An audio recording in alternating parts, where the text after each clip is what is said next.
Over the weekend, Texas Democrats fled the state in order to avoid a quorum because the Republican efforts are looking to do some early redistricting. Now, the Texas House has greenlit arrest warrants for the Democrats who fled, and Democrat governors across the country are looking to get into this with Kathy Hochul having an opinion. She said that New York is exploring every option to redraw our state congressional lines to counteract Texas's new map. So we're going to get into that. Benjamin Netanyahu has decided on a full-on occupation of Gaza Strip. Now, honestly, this is not a surprise. Ever since October 7th, it has been the most likely scenario that Hamas was not going to be the authority in Gaza anymore, and it was going to be Israel having to have some kind of occupation. But we'll talk about it. Elizabeth Warren has confirmed that Zohran Mamdani's message of, from each according to their ability to each according to their need is the new Democrat message. So we'll get into that.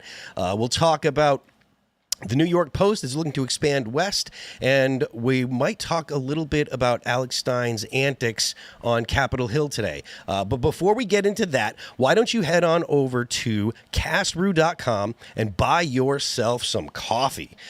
We've got a whole bunch of things available. The new Josie's Signature Blend, 1776 Signature Blend is available now. We've got Cast Brew Birthday Blend for the United States, the 4th of July special. And, of course, we've got Ian's Graphene Dream. As always, they're available in K-Cups now, so you can go on over there and pick that up. Appalachian Nights is the top seller all the time. I think that it outsells Ian's Graphene Dream, but just barely because everybody loves Ian. So head on over there, get yourself some coffee, and then after that, head on over to timcast.com and become a member so you can join our Discord, where you'll be able to call into the after show and talk to us. You'll be able to ask questions of the panel. You'll be able to ask questions of the guests. You'll be able to talk to 20,000 or so other like-minded individuals. People have gotten married in the Discord, so you should join the Discord, and you should also head on over to rumble.com and become a member there so you can actually watch the uncensored after show where we go ahead and get all kinds of naughty and stuff. So don't forget to smash the like button, share the show with your friends, and before we get any further on, we're going to go ahead and we've got guests tonight, of course. So would you please introduce yourself and tell everyone what you do? Yeah. So I'm Ellie Bufkin. I'm currently the Deputy Communications Director at the Foundation for Defense of Democracies. But I'm a journalist. I've worked around D.C., New York, for Fox News, for the Federalist, the Washington Examiner, and Town Hall for the last 10 years or so. So kind of started with Trump back in the day. Awesome. So, yeah. Awesome. Thanks for coming. Shane is here. Hello. I am Shane Cashman, host of Inverted World Live. Tonight, I'll be running out of here around 9:40 to go live on my show on YouTube and Rumble. We're going to have a big night. We're going to talk about a giant blob that's underground moving towards New York City. Of what? I don't know yet. We're going to find out tonight. We got a 30-year-old frozen embryo that was just born. We're definitely going to talk about that tonight. And a nuclear reactor on the moon, if it's real. How are you? Doing well. It's producer Tate Brown, occasional host of the morning show whenever Tim's voice is shot. So did that today. Had a lot of fun. Good to see everyone again. All right. Well, we're going to get right into it. This is breaking from the post-millennial. Texas House greenlights arrest warrants for Democrats who fled the state to avoid redistricting vote. Texas Democrat lawmakers have defied Governor Greg Abbott's deadline to return to the state legislature to allow a vote on redistricting congressional boundaries. As a result, Abbott has ordered for those members to be arrested. Abbott warned late Sunday that he would pursue legal action to remove the lawmakers from office if they fail to return to Austin by Monday, August 4th, 2025, to vote on the proposal. Abbott on Monday also directed the Texas Rangers to investigate fleeing Texas House Democrats for potential bribery and any other potential legal violations connected to their refusal to appear for a quorum, conduct business, and cast votes, Abbott said. That investigation should extend to anyone who aided or abetted such potential crimes. Abbott's pressure follows a walkout by Democrats seeking to deny the Texas House a quorum, the minimum number of legislators required to conduct business. By leaving the state, Democrats effectively froze all legislative activity during a special session set to expire later this month. The primary objective was to halt a GOP-drawn congressional map that could secure 5 additional U.S. House seats for Republicans in the 2026 midterm elections. All right, so normally the redistricting happens after the census, which is scheduled for 2030, I believe. So the fact that the Republicans are looking to do redistricting now, it is early, clearly. But I don't know if there's any kind of historical precedent for this. Can you actually speak to this? Yeah, I can't name the exact instances, but it's not unprecedented and it's not federally prohibited. It's unusual, it's unorthodox, and this is kind of what they're standing on right now. But certainly when, in my experience and what I've read about, when there's a huge population shift, which there has been in Texas, especially since 2020, we're talking about the pandemic, we're talking about people fleeing blue states like New York and California primarily and heading to Texas. This is obviously something that would be advantageous for the Republican Party. They're looking, they see that there's a lot more red that there was before, and quite frankly, if we're talking about a democratic republic, then the people who live there should be represented fairly by their congressional map, and that's what they're going for. 2030 is quite a long ways away, and they want to give the people their proper representation in Congress. So there's a lot of argument that I hear from the Democrats that are like, oh, well, this is not right. There shouldn't be gerrymandering, and gerrymandering is so bad and such a big deal. But yet, gerrymandering has been the norm literally since the third president, right? Madison's vice president, I forget his last name was Jerry, and that's where the term gerrymandering comes from. This is something that the Democrats have actually mastered, and they've really squeezed as much of the juice out of the process of gerrymandering as they possibly can. So this is a reaction to a change in the demographic or in the population by the Republicans, and the Democrats are really in a position where they can't do anything about it. Isn't that the case? That is the case. And unfortunately, their hands are tied because they know that the maps are going to be drawn against them because that's who lives in the state. Now, it's extremely hypocritical. If you look at any blue state map, Illinois is a great example of gerrymandering gone crazy. Yep. New York is another great example. Why would Jerry Nadler's district be in South Brooklyn and then also on the Upper West Side? It's kind of wild, but they know what they're doing. So for them to come out and say like this is unconstitutional and this is wrong, it's like we need to remember who the pot is and who the kettle is in this situation. It is how it's been done, as you said, for quite a long time. And it's part of the game. Is it fair? I mean, I think that we can all look at times, depending on your own political stripes, where you would say that's not fair. Absolutely, because it's going to work against me. But at the end of the day, and I think that even when, as a conservative, even when I'm in the defensive and I see that there's a lot of blue people, you see a state like New York, it's sad that it's become what it's become, but it is there.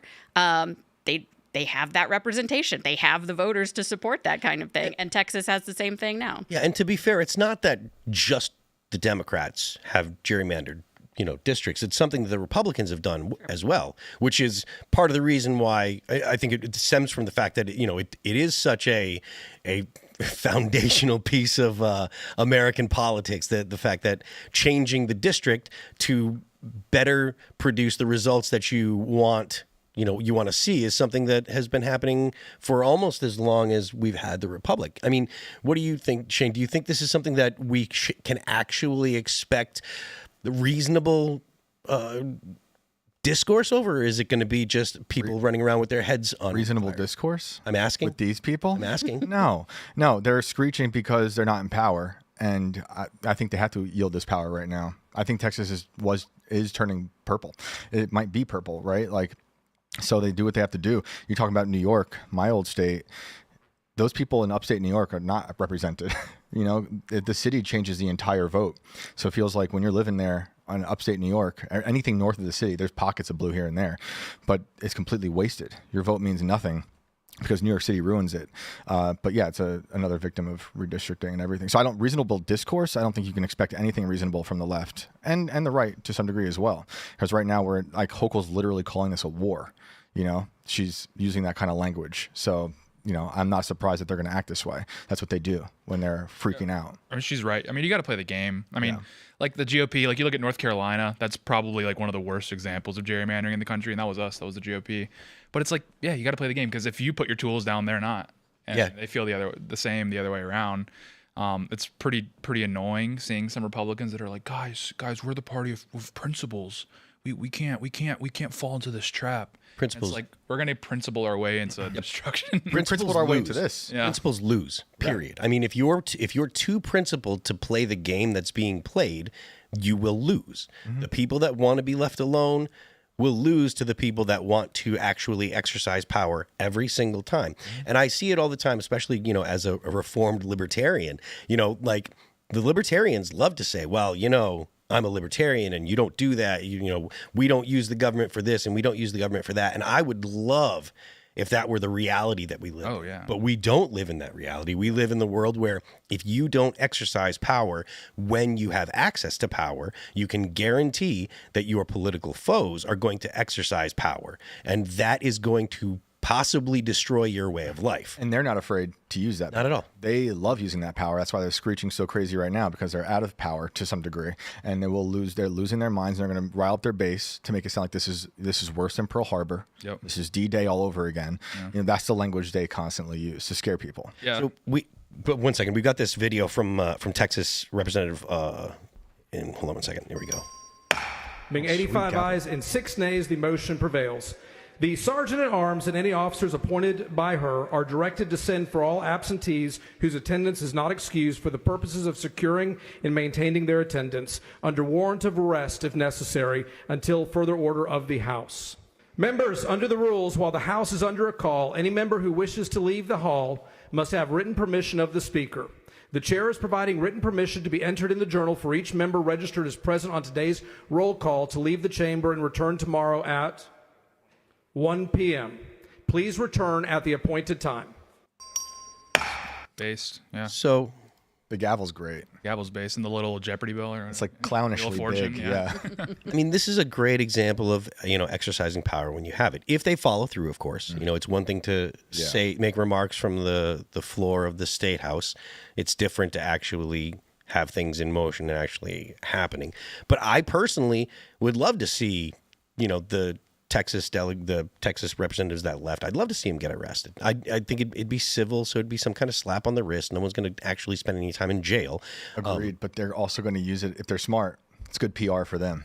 You know, getting arrested now, politicians getting arrested, the mugshot, it's great PR. I don't know if that PR will help them in their path the way it helped Trump with his path, his mugshot, but they see that as a way of moving forward. Yeah, we had Tony Ortiz on the show today. Current Revolt's like a Texas paper exclusively. Oh, yeah. He was talking about like exactly what you're saying is that, okay, yeah, it's going to be great for us, but also Trump's the big boogeyman for them. And so being prosecuted by Trump is going to be such a play for you if you're. Yeah, it looks good office. for your base. Does this turn into, does this activate the base in the same way that Trump's mugshot activated the conservative base? I think they've lost a lot of capital in that. I think that 4 years ago, yes. I think during the first Trump administration, yes. And in fact, they did this 4 years ago in 2021 over a voting ID law. And the threats came, it kind of fizzled out. They returned, they voted, it was over. I mean, and even then they got more attention then. And I remember, I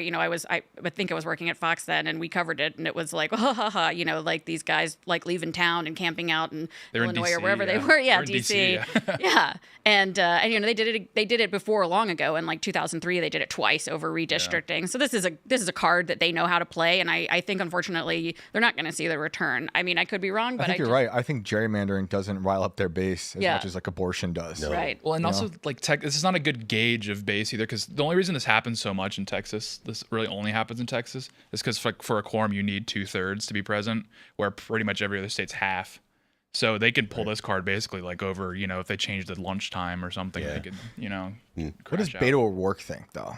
That's someone I really need to hear from. By eating the Illinois dirt, seemed like tastes like. Yeah, it's fine. Beto O'Rourke heard that the Democrats were running, and he's like, "Oh, I'm running too." Yeah. He's in it, man. He's eating the dirt up in Chicago. It's got like casings in it. He was dying to do anything at all to be a public figure. He tried everything, Senate, state rep, and he lost everything. And I can't. Well, he won the first time. I mean, he was in Congress, and One he time, gave that up. His ambitions got too big. Well, They gave David Hogg more power than they gave Beto O'Rourke. they did, didn't they?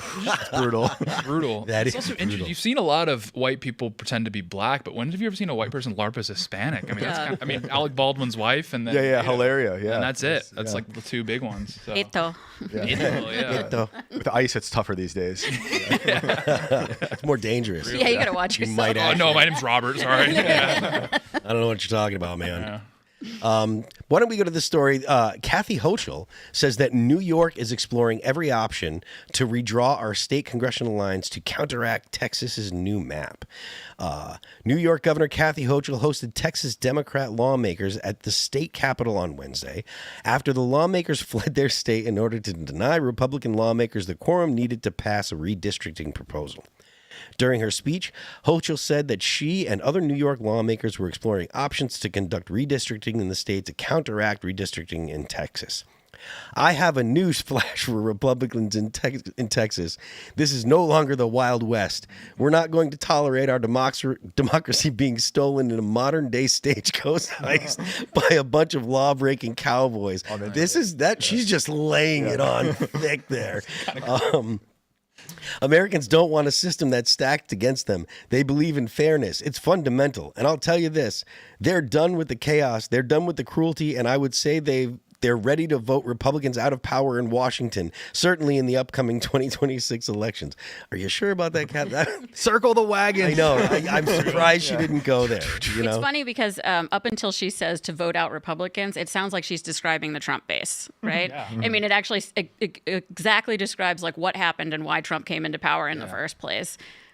Because people do feel like they're disenfranchised. People do feel like they're not being listened to. And that's exactly why this is the way that it is. And this lady is a psychopath. Let's see what Like I fled New York as she was in a church saying, "We need you to be our apostles I for have the news vaccines." flash for Republicans. Let's see what she has to That say scary here. face. Jeez. I have news flash for Republicans in Texas. This is no longer the Wild West.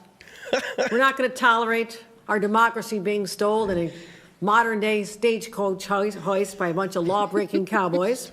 Yeah. Making it sound awesome. Americans don't want a system that's stacked against them. She didn't write They believe in fairness. It's fundamental. No, we don't. It's I'll America. say this, they're done with the chaos. They're done with the cruelty. And I would say they're ready to vote Republicans out of power in Washington, certainly in the upcoming 2026 elections. All right, so this Republicans is know 4 this. minutes long. They've seen the Yeah. poll. You get the... They made her in the same laboratory they made Pelosi. It's just like a Yeah. newer Real. version. I never realized that they looked They're- so witchy similar. She's Americans like care about- Westworld. She's just like the newer model. Exactly. Yeah. Yeah, they do this thing where they have like a LARP like their working class. So the speechwriter is like so obnoxious, like, oh yeah, this is how people talk like out in the country. And it's like the worst. And then it's worse. The worst is on the Republican side when they make all the guys try to emulate Trump, like they did with DeSantis. Is they would like because Trump, he'd say like I'm gonna rough them up, and everyone's like yeah, and then they had DeSantis come out and they're like we're gonna slit their throats. And everyone's like whoa, dude, like, what is wrong with you? Doing the same thing. You're like they're a bunch of swashbuckling cowboys. Careful with the Like edge. yeah, that sounds sick. She talks about engines in the next. We're gonna scalp them. Whoa, jeez. Cowboys and Indians. But The only person who can pull this off is Trump, though. Nobody can exactly explain Yeah. why. It's like, why is Ricky Gervais the only person who can make AIDS jokes work? Like, Literally. nobody knows. But it's the same thing. Like, only Trump can talk like this. Everybody else sounds masochistic and terrifying. Yep. And then she's like, Americans care about fairness. I'm like, are you new here? This is a country of temporarily embarrassed millionaires. I will switch up on everyone if it means $1 million. Are you kidding me? Fairness? Get out of here. I mean, that's the argument that I make all the time. Like Americans care about like kitchen table issues. They care about, can I pay my bills? Can I afford to get my kids into the school that I want them to go in? Like everybody cares about their wallet, and everything else that they say they care about is tertiary to their wallet. Even now, with Gen X being, favorable to socialist policies, they're not favorable to actual communism because they don't conceptualize actual communism. They think I'm going to get free stuff. and that's good because I can't afford to pay my bills.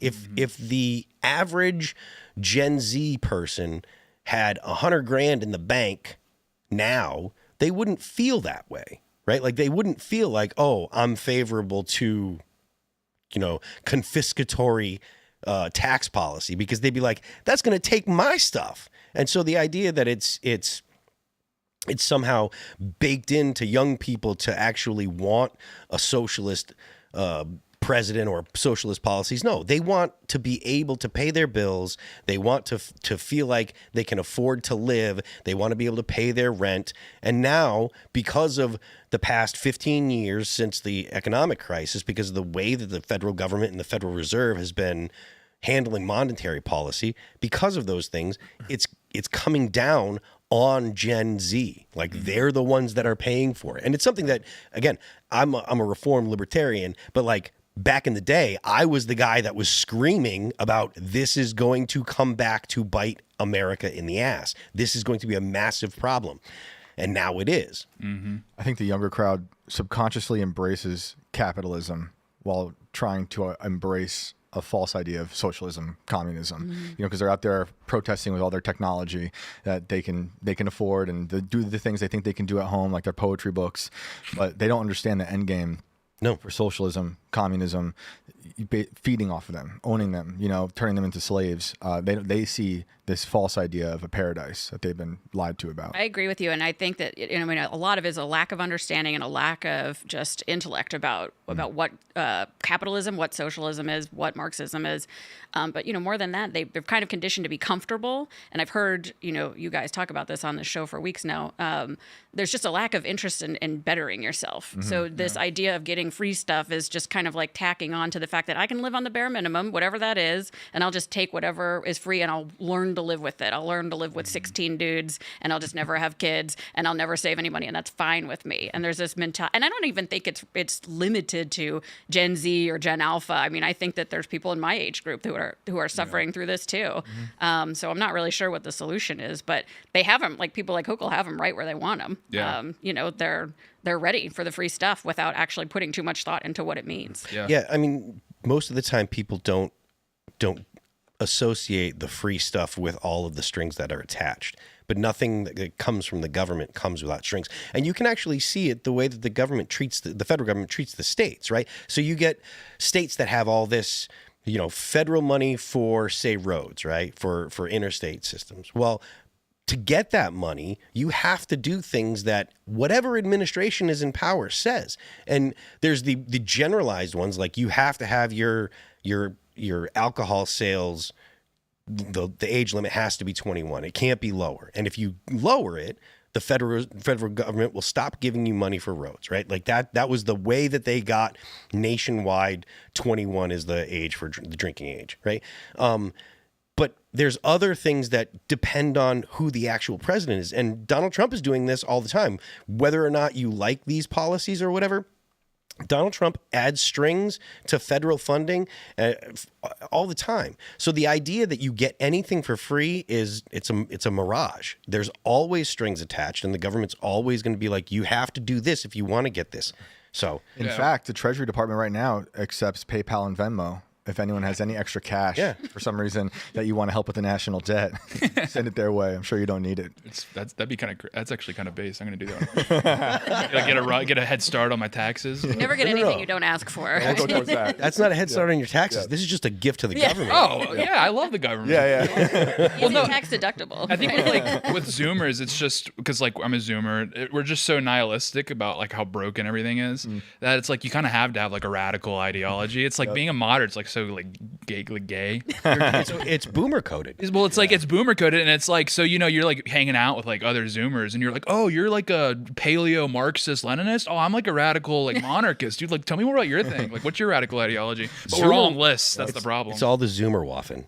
Yeah, that's what it is. So yeah, honestly. we're all on lists now. I think we're all just waiting for like the political flags, right? So like we can like add ourselves to like stripes and letters and yeah. I mean, the problem with the demand for radical politics is there's real world consequences that honestly, they don't, boring. yeah, this is boring. Like that they don't think about, right? Like, there's it's not like radical politics are actually new. There's no radical politics. There's old politics that are radical now that people are talking about, which is, whether it be the again, the Zoomer-Waffen, or whether you're talking about the actual communists, the Marxist-Leninists and stuff.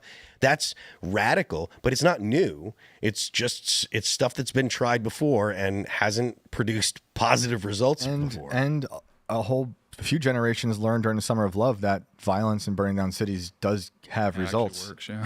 in their favor. Yeah. And former vice president could donate money for your bail. Does it actually work in their favor? Did those people maybe temporarily? Because I don't think I would say that they didn't get anything actually beneficial out of it. Maybe they didn't have to go to jail and pay like the price that you'd expect for being violent. You mean personally they got anything, or societally? Either because I feel like their society for a bit of time bent over for them. They also corporations did, like everyone. So they got a sugar high. Yeah. Like I don't think there was a longevity to it, but they got what they wanted, but it didn't last. I think there was longevity. I think they had, from their perspective, they advanced the football because they pushed the Democrat Party in a more radical way. I mean, okay, yeah, society reeled back with the Trump election, but the Democrat Party's forever changed because of 2020. Yeah. I mean, all the politicians, we had politicians crying at George Floyd's funeral with his gold casket. We had the NBA doing their thing for it. Like everyone kind of bent over for it. Didn't go anywhere either. Like the Democrat Party, that is still, if anything, the base is actually mad that they're not radical enough. So then maybe now's a good time to go on to this story here. From the Post Millennial, Elizabeth Warren confirms Zohran Mamdani's message is the Democratic message. Senator Elizabeth Warren joined New York City mayoral candidate Zohran Mamdani on I think that means Wednesday, saying that the candidate's socialist platform is the Democratic message. When someone stands up and says, I will lead this city by making it more affordable, and here are my plans, real plans to deliver on childcare, plans to deliver on housing, plans to deliver, we're going to experiment, we're going to try things on groceries. That is the Democratic message. Warren joined Mamdani at the DC 37 Union Building to express support for his universal child care proposal, per the New York Post. For me, New York City is the place to start the conversation for Democrats on how affordability is the central issue, the central reason to be a Democrat, and that delivering on it in meaningful, tangible ways that will touch working families is why we're here. See, whether or not people want to admit it, the idea of affordability is something that's going to resonate with young people because they can't afford stuff now. So even though this is the policies that he's actually talking about are horrible, they're policies that will take New York backwards. They're going to destroy investment. They're going to probably destroy people's ability to actually get food. If you have, municipal grocery stores, they're going to end up with empty shelves because there's other places where you can get eggs. They're not going to be able to compete, and they're going to have to try to affect the other grocery stores to be able to compete.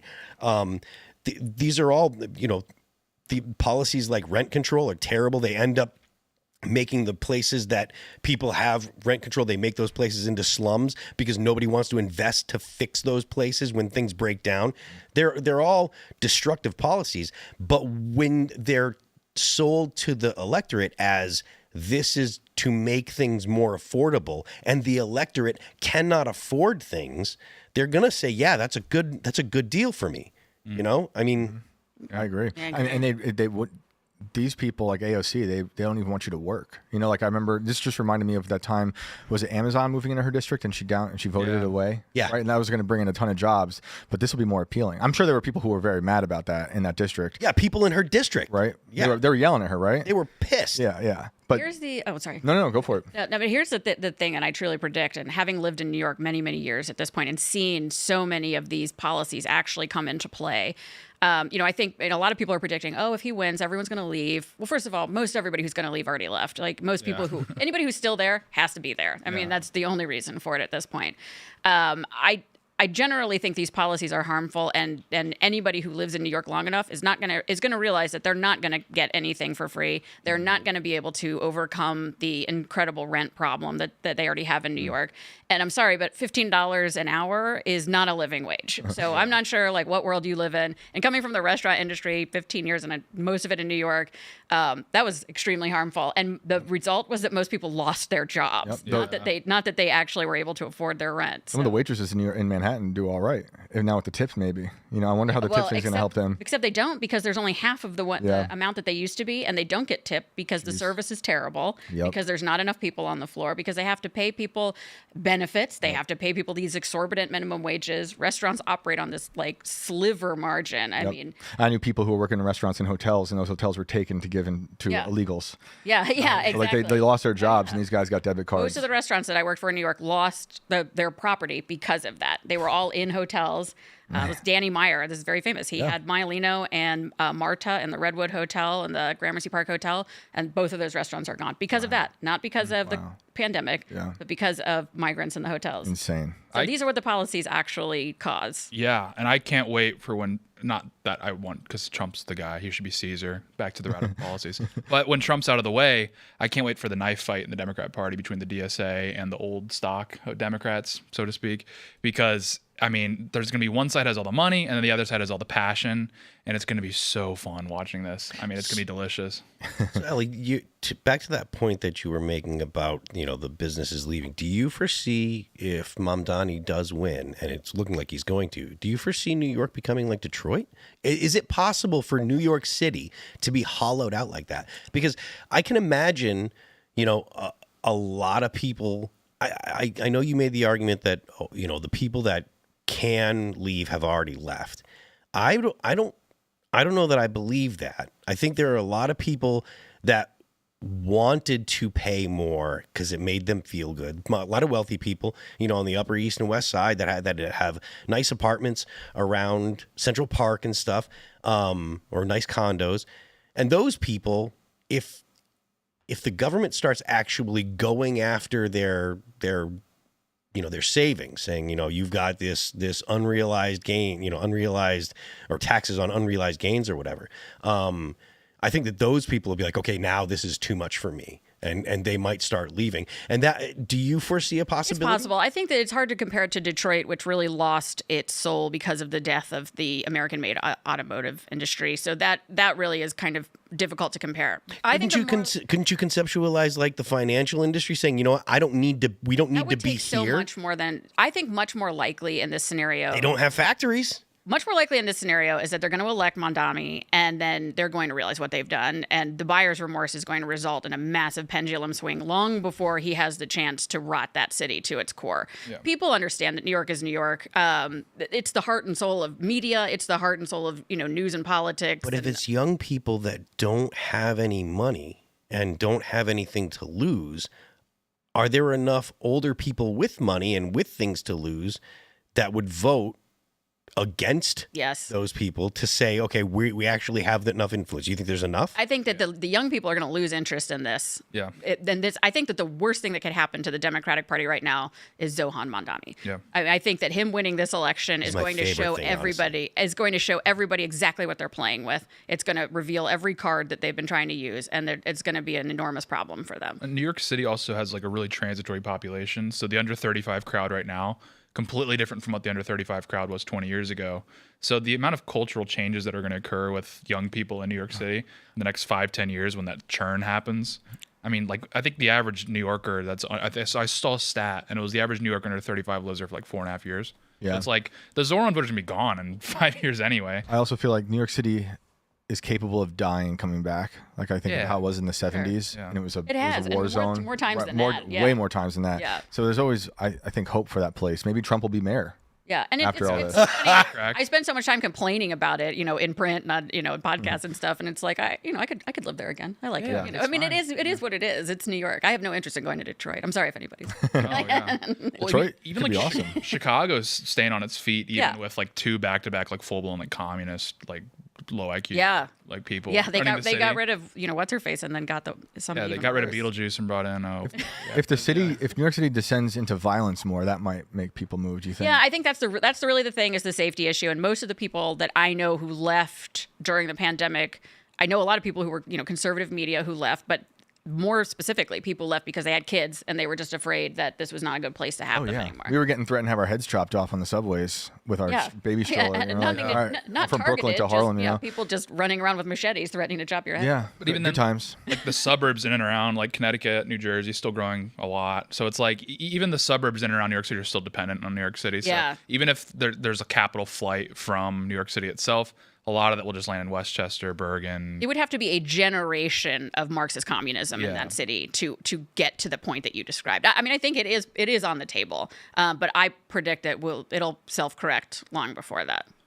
I mean, we're God seeing, willing, we're seeing, I mean, we're seeing now where San Francisco had much more sensitive industry, and now they're kind of coming to their senses a little bit. They're electing more moderate candidates, and it's like, and they're gonna probably be fine. To some degree, because this is America and there's just a lot of capital in America. It would take a lot to end up in a Detroit situation for a city of the magnitude of New York City. So it's gonna, probably like you said, you probably will. The New York Post is gonna have some really good headlines the next 2 to 3 years. Oh yeah, my favorite New York Post headline from the city is "Headless body in a topless bar." That's a great one. That's really good. It's a classic. Yeah, I know they have a table at the New York Post and they're just sitting around just like, bang. Did it again, dude. Well done. They do. Smart. I mean, that's not a fantasy. That's legitimately the newsroom. Well, they have there's got to be one table just in charge of giving a different name to a criminal every single time. There's headline writers. They literally don't write copy. They just write headlines. It's an art form. Rabble rousers. It's like they're trying to come up with as many names as possible. I love it. I mean, look. I mean, headlines and what's going to get a click is one of the most important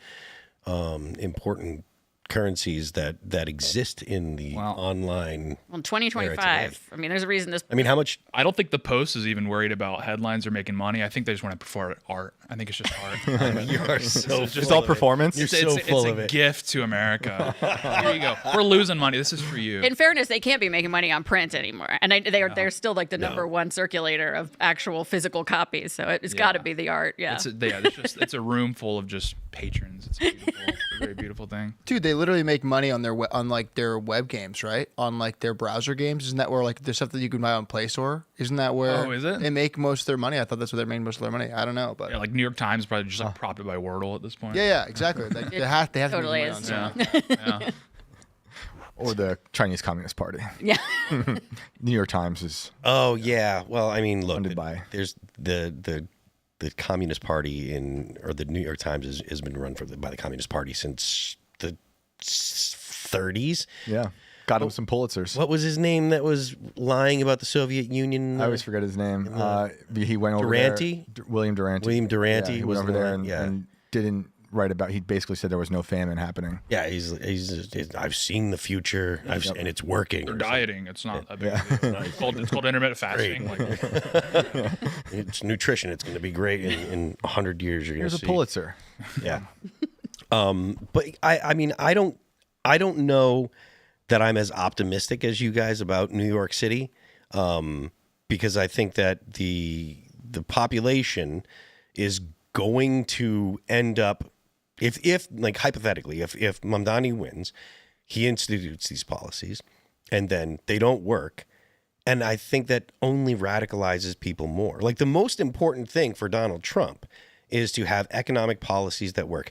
Everybody, you hear a lot of people making noise about the Epstein list. You hear a lot of people making noise about Israel. You hear a lot of people making noise about, there haven't been people arrested yet. He hasn't done enough to clean the swamp, blah, blah, blah, blah, blah.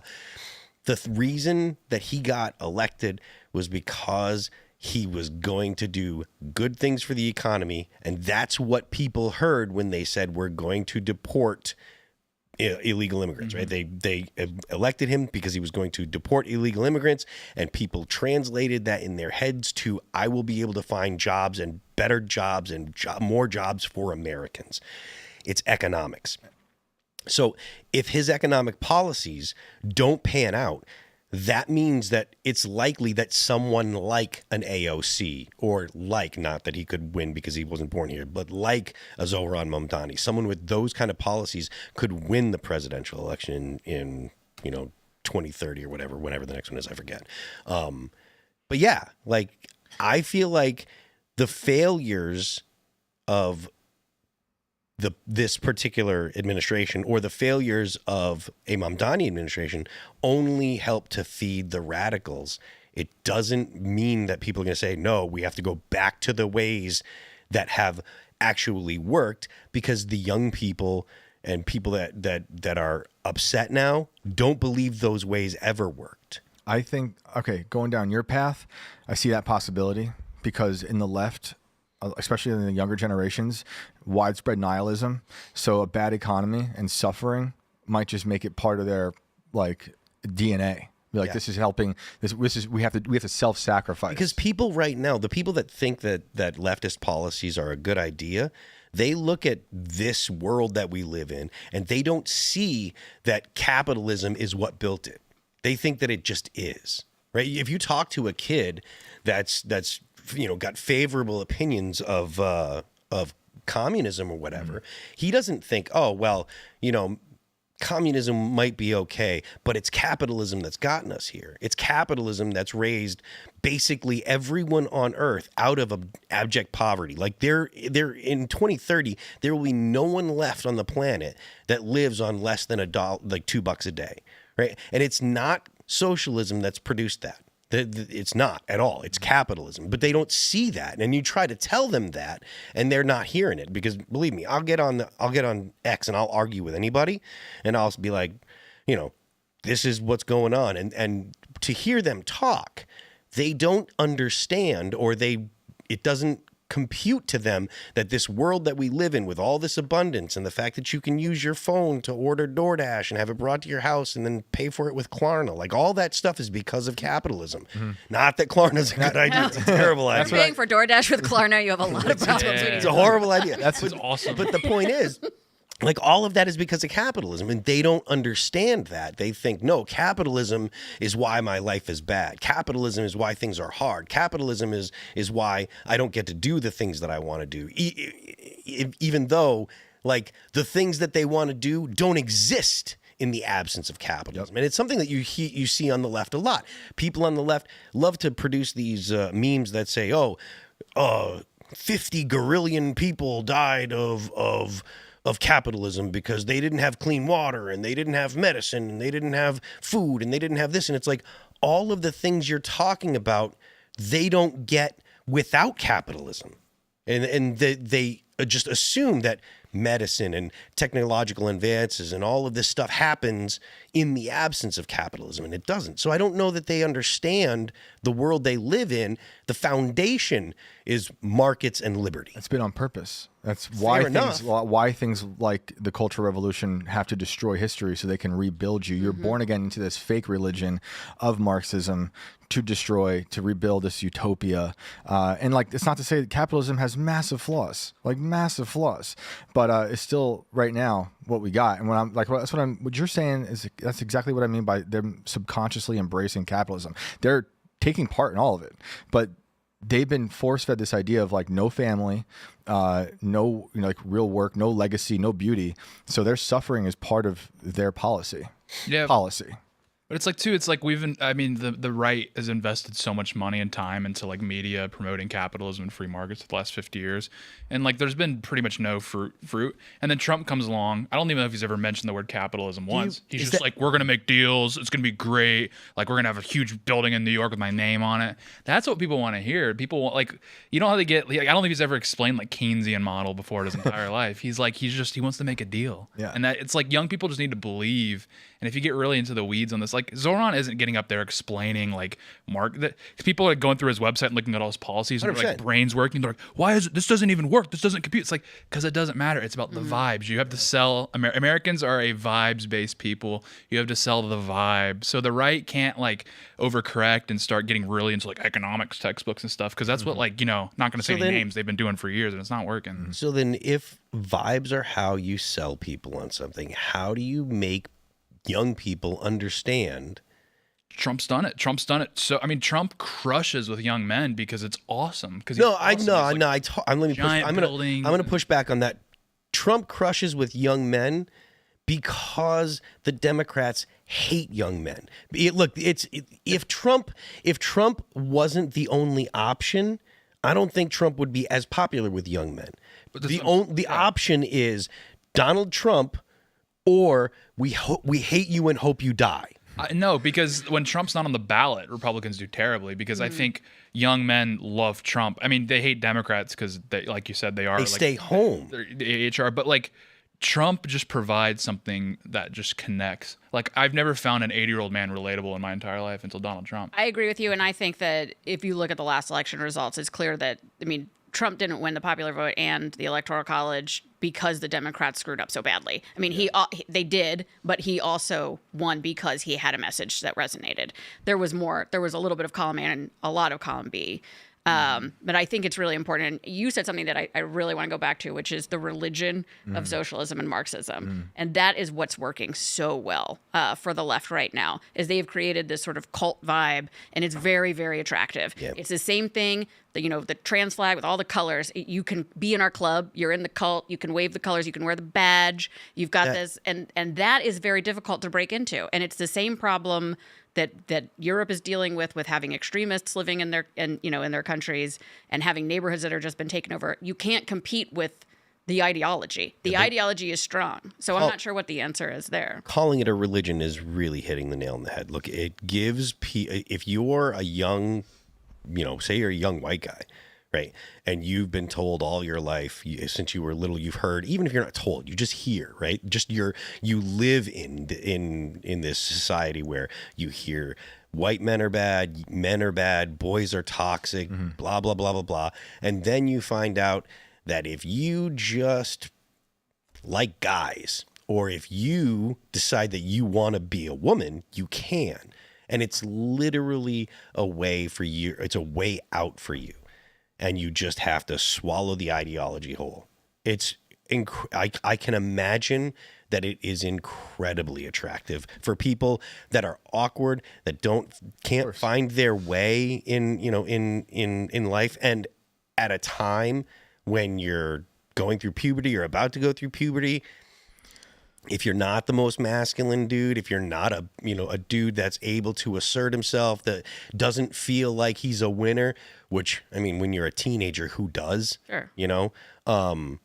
That kind of ideology, that possible way out is incredibly attractive. But it's crazy to see how that ideology is spread to just beyond the young group, because there's parents who are willing to sacrifice their children for that idea, like to mutilate your child. Mostly that's women, a death cult. Yeah. Mm-hmm. But there's guys too, effeminate dudes. That's the dudes end up joining and being a part of it. I mean, look at the Kardashians, Jenner, Caitlyn Jenner.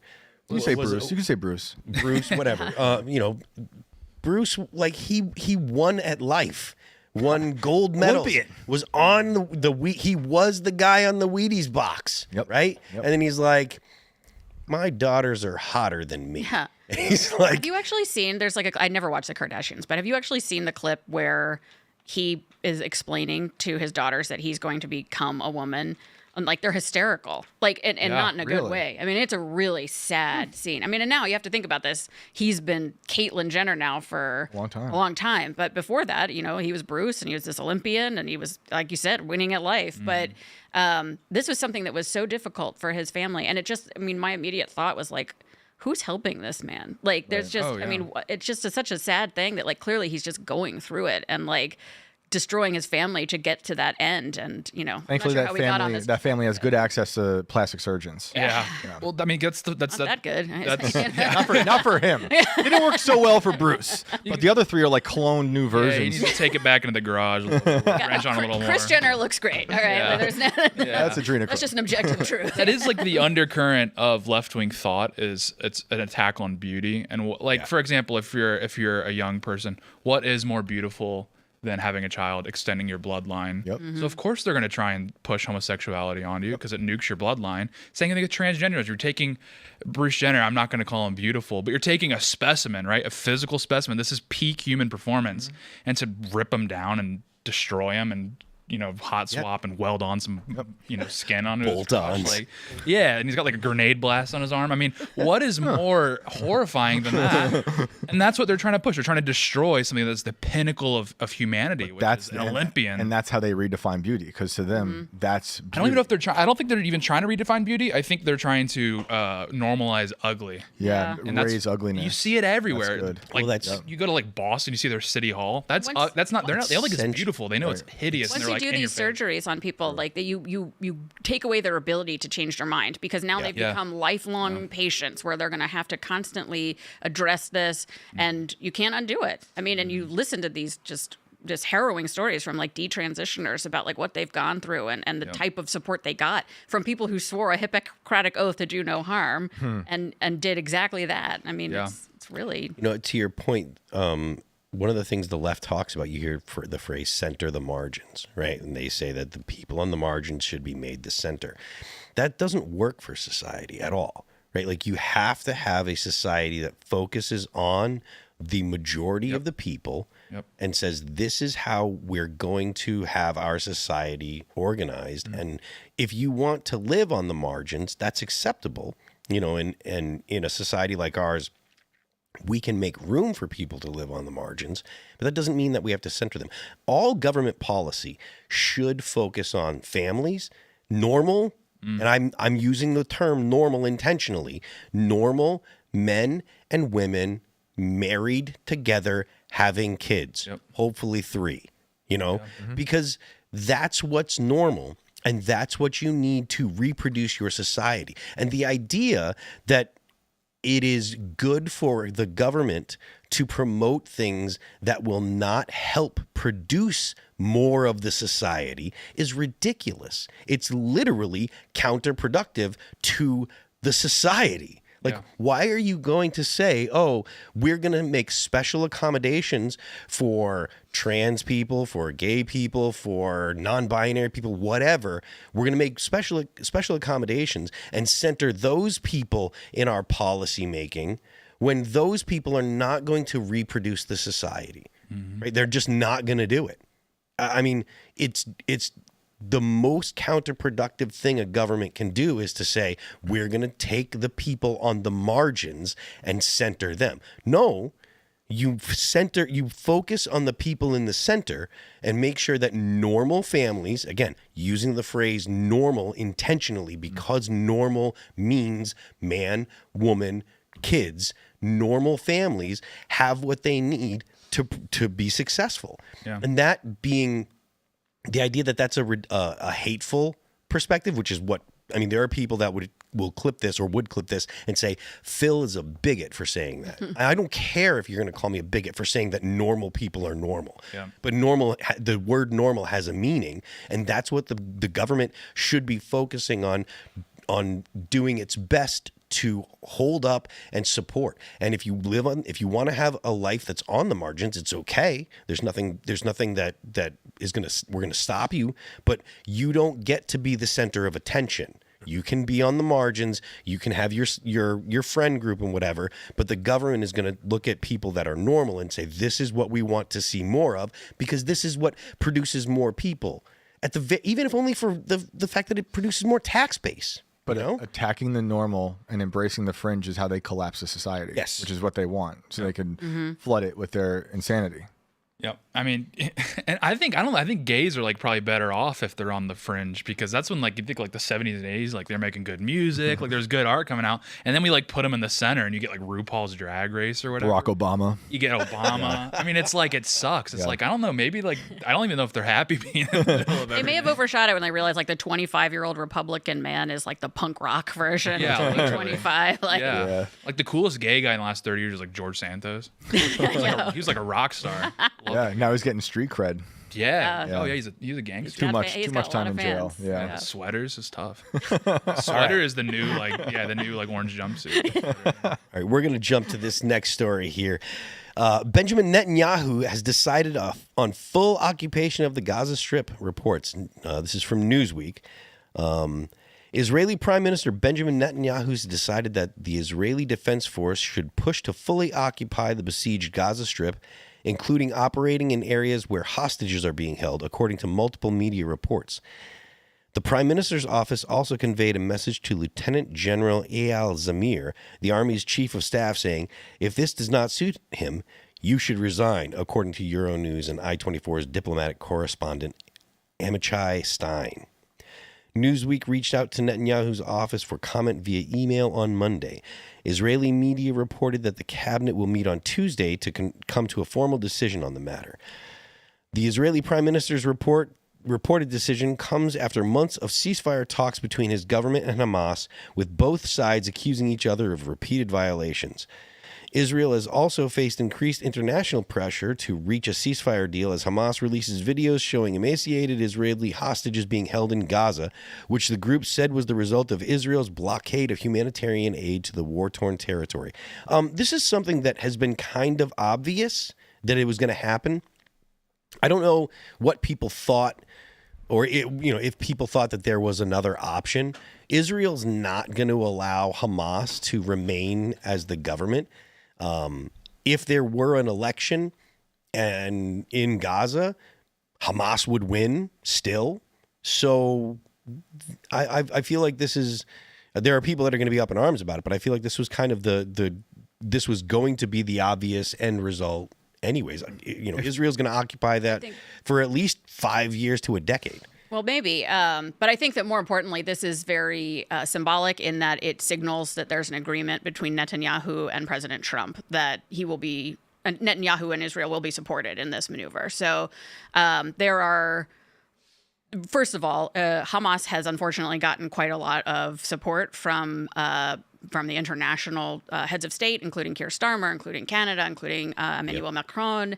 And it's given them power and confidence that they can continue doing exactly what they're doing. Starmer made, giving Palestine recognition contingent on Israel making changes to avoid that, made no such threats towards Hamas. Hamas can continue holding hostages, starving them, splashing that all over the media, and doing whatever they're doing to subvert aid from GHF, from the UN.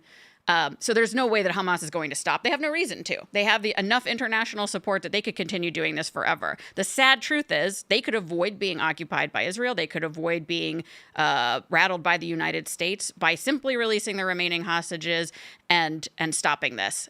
It would restore food and aid to their citizens. Everything would be fine. They won't do that because they don't actually care about their own people.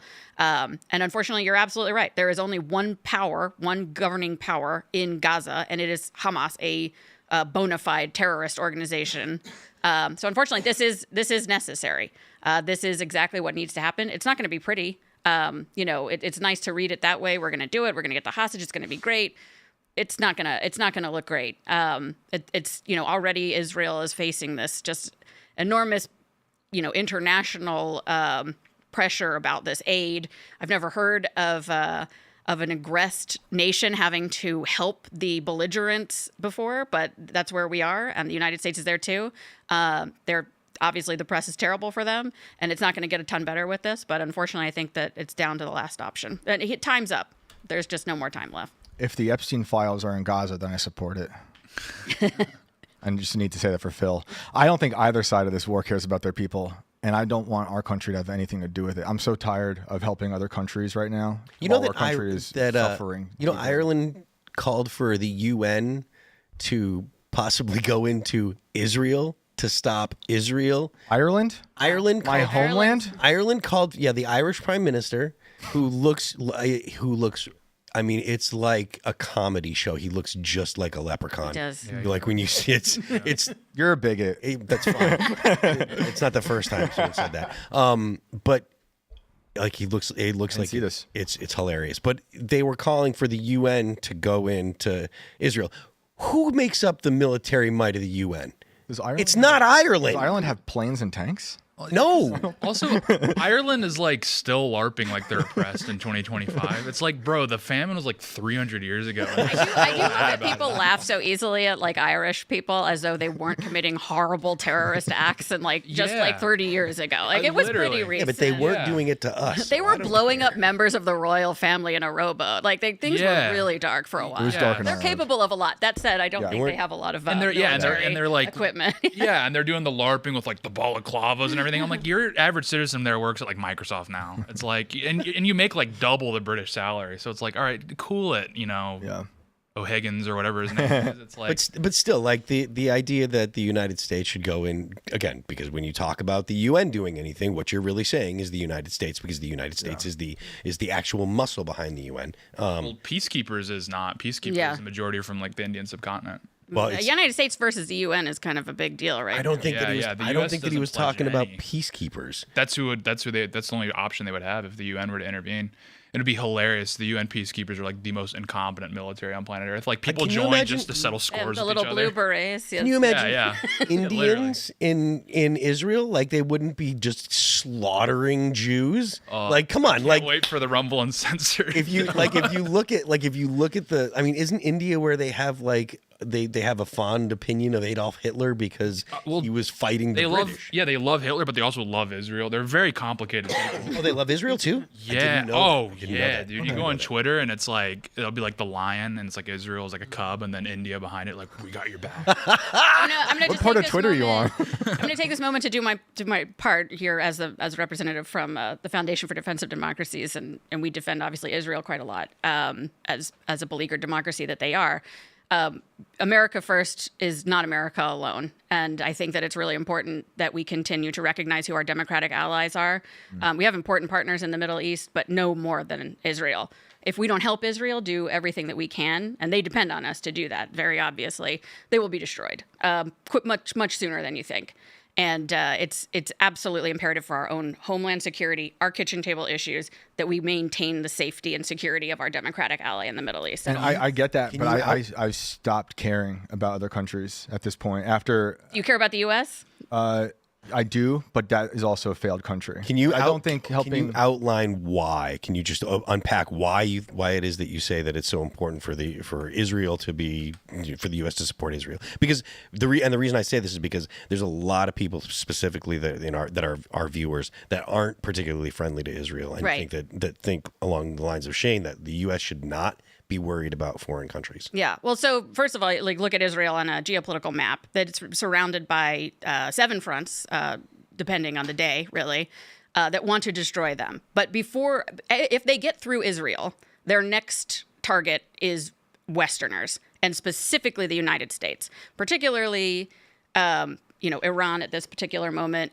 But let's think about the flag of the Houthis down there in Yemen literally says destroy Israel and then destroy the U.S. That's their state flag. That's what it says on it. They are very serious about that. If Israel no longer exists, if we no longer have the alliance of the IDF and of the extreme might and power of that army, then we have Iran with a nuclear weapon, and they will launch it at us as soon as they're able to. And they're not the only ones. So what would you say that what would you say to people that would push back on that and say the only reason that they hate the United States is because the United States supports Israel? It's not. And if Israel were to be destroyed, They would just stop. they would stop. That's the Osama bin Laden thinking. He was shocked when we showed up at Tora Bora and started blowing up Afghanistan after 9/11. That's not how it works. It's the same kind of thinking. They stop with Israel, but you have to understand the ideology. We're going back to extreme ideology, right? It's the same thing, only this is a different ideology, different book. But their order that they believe is that they are supposed to re-usher in the caliphate and destroy all the infidels. That means all the infidels. It starts with the Jews and it ends with everybody else. And that includes, by the way, moderate Muslims. Remember, the first place that he attacked the first place that Osama bin Laden went to after he attacked the United States on 9/11 was Saudi Arabia to start bombing Arabs because they were hosting United States oil compounds and military in the country.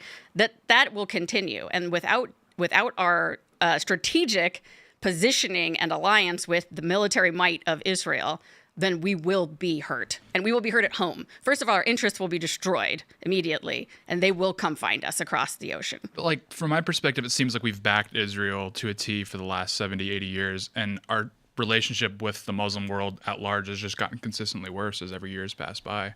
If I'd push back on that to say that the Abraham Accords are kind of fly in the face of that. Yes. Well, yeah, the one president who's actually done something to change that, to actually make a radical difference in the Middle East and for the better, has been Donald Trump. And he really, the idea of the Abraham Accords, the implementation of the Abraham Accords towards the end of his first term was the first giant step into a brand new Middle East where there was going to be a lot more peace. Things obviously slowed down and changed and reversed over the 4 years following that. We're hopefully getting back to something where we can expand the Abraham Accords once again and lean into our allies and create better allies. Peace is the goal. The goal isn't just throwing money into never-ending wars and people who hate us. The goal is to establish an everlasting peace in the region. And that doesn't mean, nation building. It doesn't mean us going in like we did in 2003 in Iraq and starting an entire new country that obviously was never going to work. It's got to be us understanding what works, how we can prop each other up, where we can understand each other. An ally doesn't have to be a perfect friend, but they do have to be a friend. My whole thing is I'm 40 now, and my whole life, when I was born, I inherited a world of forever wars, and it's been going on consistently this whole time, and I see my country just getting worse and worse.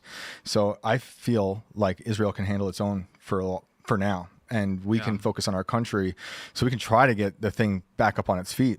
So, bounce off what he's saying too is just I don't really know if peace in the Middle East is like a priority for Americans. That's whatsoever. So aside from the United States actually attacking the nuclear sites in Iran, what has the U.S. done when it comes to Israel? Like we've given them weapons, a ton of weapons. We've given them weapons. Palantir gives them their AI, helps with the AI Lavender, which is I've talked about that at length on this show. But when it comes to like the idea of the U.S. being actively involved in combat or in war, like. But you have to think of war as different though. War is not going to be the way we think of war from the past. War now is sending you everything we got. Our missiles, signing our rockets and sending them over there. Like that to me is an issue. When we should be like, we're sending war rockets to Ukraine. We're sending war and rockets to Israel. We're funding both sides to some of these wars forever. And I just see our country suffering deeply, and we're in debt. They're asking us to pay them through PayPal and Venmo. I'm like, how can we be stretching ourselves so thin? And I understand the idea of having an ally, but it's been our ally for so many years. And this threat of Iran going to bomb us, it just doesn't seem to come to fruition. It always seems to be like a boogeyman, And I think they've been saying death to America forever. I understand that. I don't like it. But I also understand why they're saying it, because we also destroyed their country, many years ago with Kermit Roosevelt going in there and subverting their entire country. So I understand. I don't like it, but I understand why they say it. And I honestly, my opinion, I don't think they are going to do anything. And I also think they've had nukes for longer than we've probably willing to admit. We have other adversaries with nuclear weapons as well. Like this wouldn't be the first adversary. Yeah, but we don't have another adversary that's going to hit the red button the second that it's ready to fire. And also the United States preventing Iran from getting nukes isn't just about Iran. Saudi Arabia doesn't want Iran to have nukes any more than Israel does. Yeah, and Qatar Saudi doesn't. I mean, that's their because it's like what would the incentive possibly be for Iran to nuke the United States? That would it's so the end of Iran. But they don't care. That's the difference. Like Russia cares. Russia doesn't want to be destroyed, and whatever. Like Medvedev said. Then the Kremlin came back out and said, "Never mind, we actually don't want thermonuclear war here. Like, please don't reposition your subs." But that's not the case with Iran. Iran understands this in a very ideological way, and these guys really believe this. This isn't just something that they push out there for the press, for PR, to be like, "Oh, we're very religious. We're clerics." That they really actually believe this, and they actually believe that it's worth them firing a nuclear weapon at the enemies with the threat of American might coming at them if they're doing what they believe is the will of Allah, what they're supposed to be doing. That's what is so terrifying about a nation like Iran having. Gen Z really doesn't have a sense, and I feel like Gen Z believes things in a similar fashion to the way that Gen X believed them before 9/11. Like we heard about You know, I'm 50 years old, so I'm Gen X, right? And I heard about, you know, religious fundamentalism, and I knew about the first attack on the World Trade Center, Ramzi Youssef in 1993, and they were, you know, they did it for religious reasons. We didn't really believe that they believed the things they do believe. And this is an argument that I have. Hold on. This is an argument that I have with Ian that I've had multiple times. Ian, his opinion is people are just people and they're all the same. And that's not true. And the way that Gen X believed about what Gen X believed about Islamic fundamentalism is what Gen Z believes about Islamic fundamentalism now. They don't believe they actually believe it. And they really, really believe it. This isn't, I'm not making an argument about Islam, because if it comes to Islamophobia, no one's more Islamophobic than me. Trust me. This is the problem, though, is there's millions and millions of Muslims pouring into Europe and America. So it's like, that should be, if we're trying to go to war with the Muslim world and Islam at large, Iran's the least of my worries. I'm worried about the millions of Muslims that are pouring into France and Germany and the United States, the United Kingdom. Well, it's like Iran. It just feels like we're shifting on the chairs on the Titanic. I think that's a really fair point. Yeah. I mean, you should be worried about that, and and that's not really an Islamophobic point. The point is that it is for me. It is. The point is that these immigration problems and unfortunately, despite what's happened over the last 4 years with our border being completely open, these countries in Europe are facing something that's catastrophic, especially France, especially the United Kingdom, where there's literally parts of the country that you just can't even go to anymore. And it's not because they're Muslim, it's because they're literally extremists, and they were told that it's not a right, it's not a privilege. You've deserved this. Like you are born with the right to live wherever you want to live,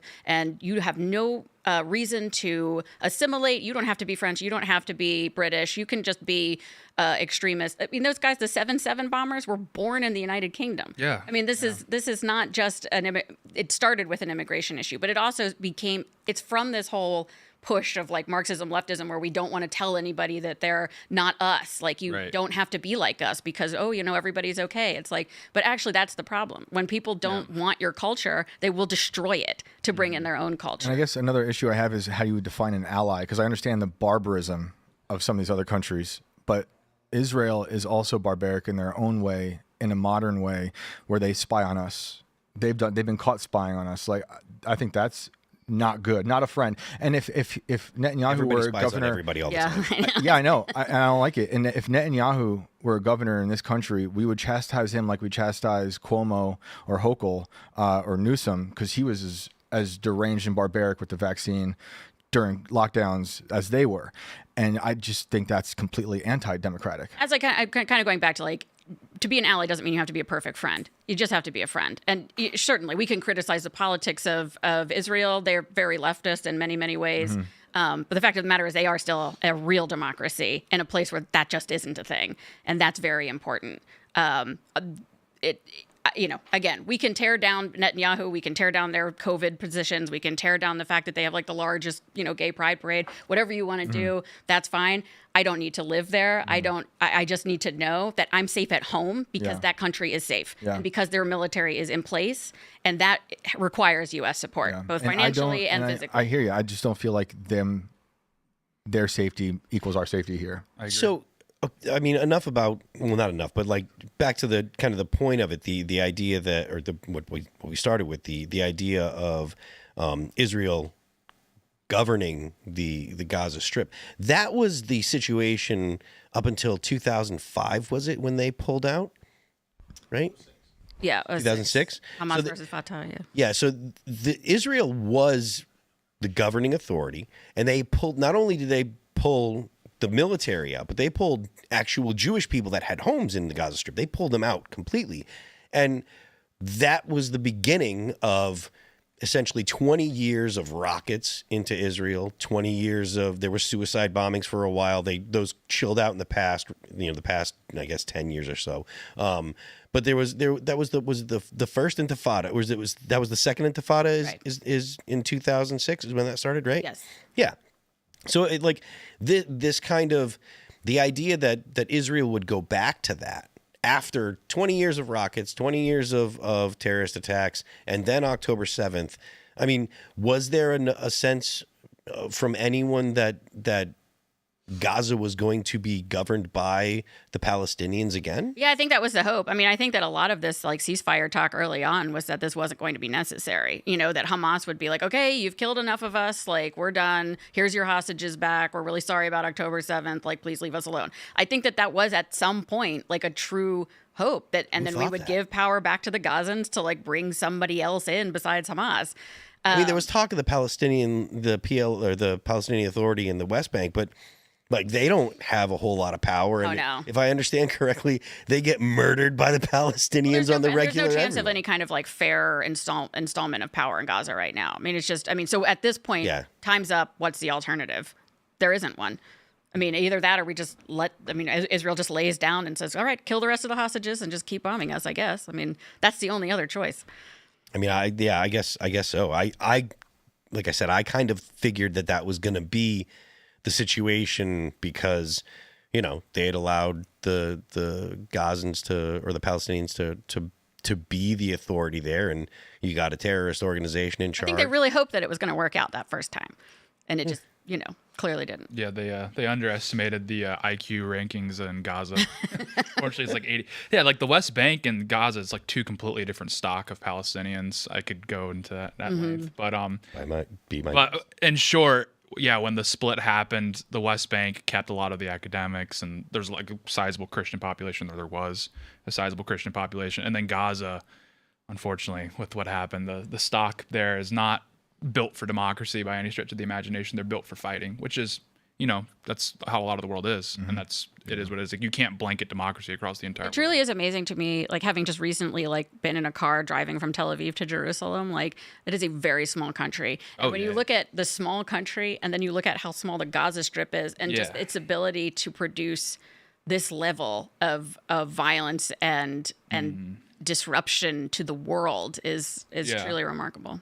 Yeah. So I mean, that's kind of the big problem is there's no partner for peace, so to speak. I mean, you also look at it from the Palestinian perspective of like, if you had this territory for 2,000 years or whatnot, and then people rolled up, backed by colonial powers, and created a country there, you'd probably get radicalized too. But that's not a justification, obviously, for holding hostages or killing innocent civilians. No, and that's not even like what, I mean, yes, they use that term like settlers, but most of this, the extremism begets extremism begets extremism. Right. Like, I'm not like, it didn't even start not endorsing with that view. They just like, that was like a recent like adoption that they were like, you know what, we were here first. Like, I'm not endorsing that view. Before that, it was about like the infidel. Like it's really more about, you know, you like these extreme philosophers of Islamism, like, you know, Sayyid Qutb from Egypt, who were like basically just everything Islamist is evil and wrong, and that's where this all started. Well, and now it's like, the settlers. But when was outside of Europe, like that guy was like born in the 20s. I mean, he started. But these are the books that they read. I mean, these are the philosophies that they live by. I mean, because outside of Europe until like 150, 200 years ago, nationalism wasn't even really a consideration anywhere, broadly speaking. Outside of like the Far East. So like we've tried to export. Well, I don't know if we tried, but we've exported a method of conceptualizing a nation that doesn't come inherently to. So it was all about so it was tribalism then.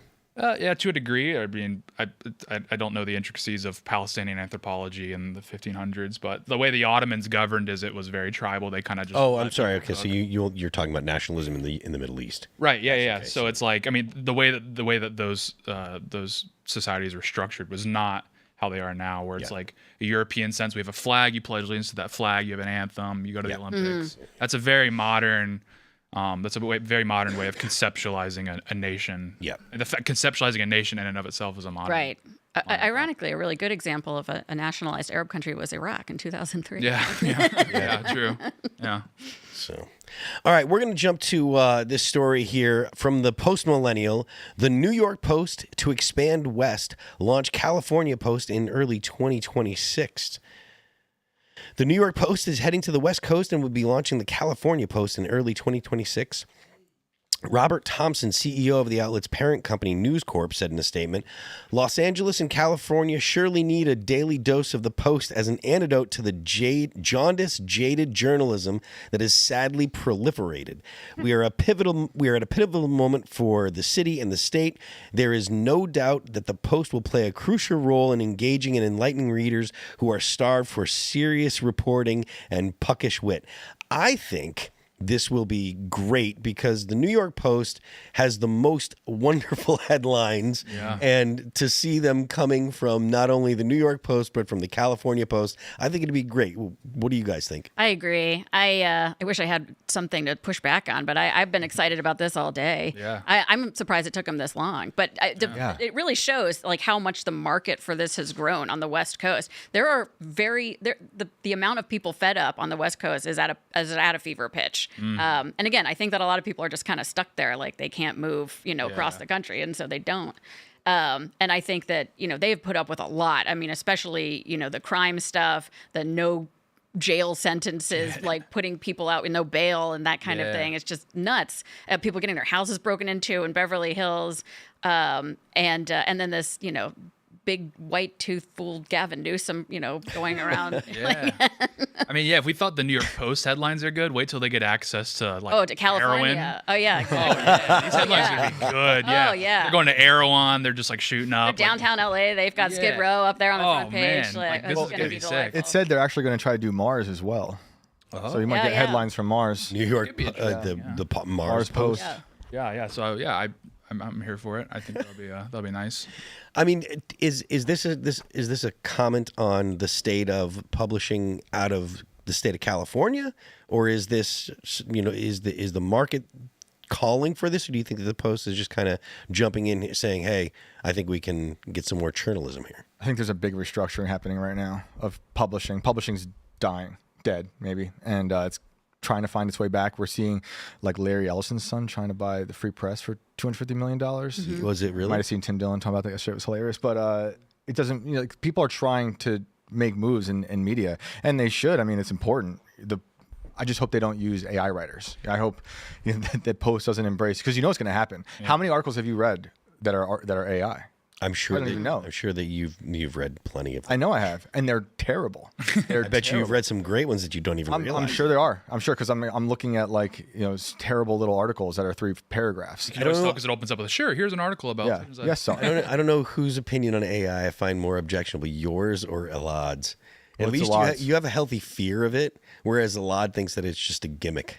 Elad's like, it's just like the .com bubble. It's like, the .com bubble was a bubble, but like the internet is still here, and it's a good thing. So like there was substance to it. I don't know if it's going to be as apocalyptic as I initially thought, but it's going to be bad. Yeah, I think I do agree with Elad saying they're good at branding. Okay, the AI people are very good at branding. Yep. But we're seeing people losing their jobs to AI. Yeah. And it's definitely going to come for publishing. So hopefully not, because I see there's a veteran reporter working on this, and hopefully they actually have human veteran reporter R2D2. The interesting thing AutoPen. Yeah. The interesting too is it's not that there's a lot of new publications. There still is an appetite for digital media. It's the fact that they're trying print. Yeah. I'm like, oh man, there's someone here that really. It's great. They do it in New York, and they do it successfully. I wrote an op-ed in the Post maybe 3 or 4 months ago, and I sent friends out, because I wasn't in New York, and I sent friends out to go get me some copies to save, and they couldn't find them. Really? It was sold out. I'm cool. sure because of my op-ed, obviously. Of course it was. But it's amazing. People, it's almost like novelty or something. I think people enjoy it, having the smell of the ink and the paper. I had to go to 8 different bodegas when the Trump mugshot came out. Yeah. Well, that I understand.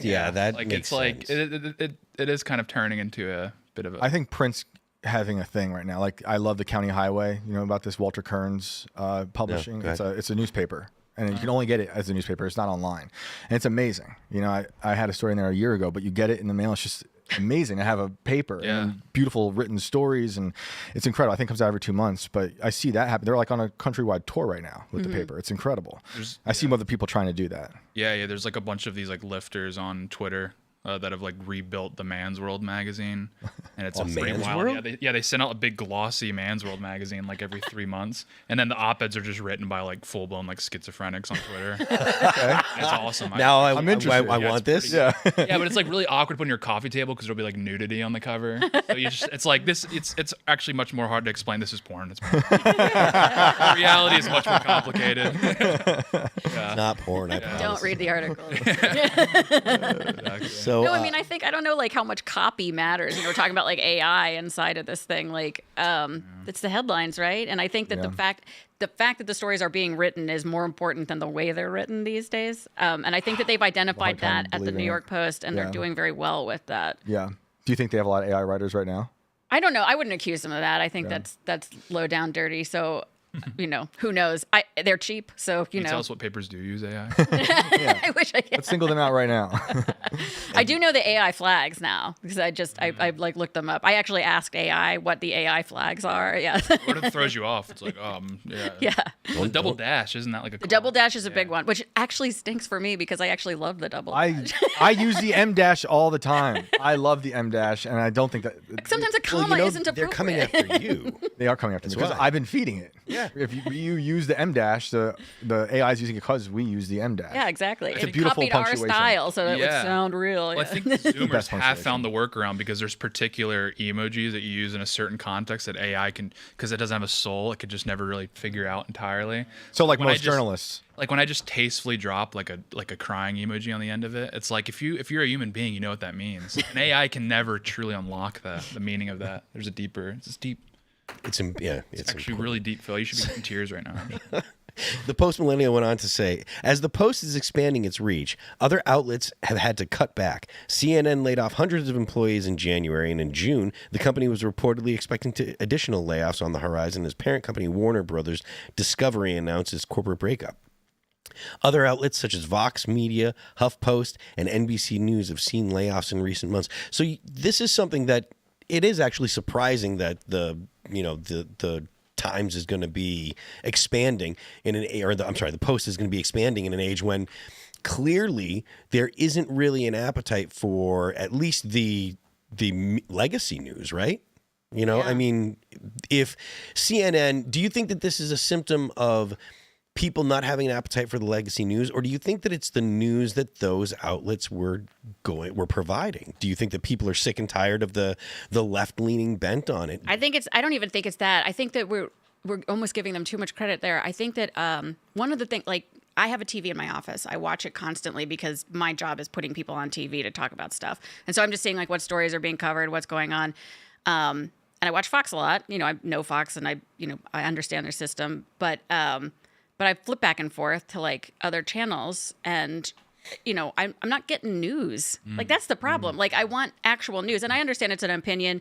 There's never been like unbiased journalism. That's like a myth. But then it's like CNN is so they're very emotional about whatever's happening, and it's like there's big news happening, and I like want to hear about this hurricane, and like I can't get it, and it's I'm not trying to I appreciate the work we do at CNN, but I do know that they came in behind Hallmark and HGTV in the last Adweek ratings report. So brutal. Hallmark brutal. and They're clearly doing, they're clearly not doing something right. They used to be the name in 24/7 news. That was, if you wanted to know what was going on, you turned on CNN, and they have really lost that connection. Notice they lost the airports too. They lost the airports. Yeah. I mean, that should have been the death knell, right? And I wish them well. I really hope.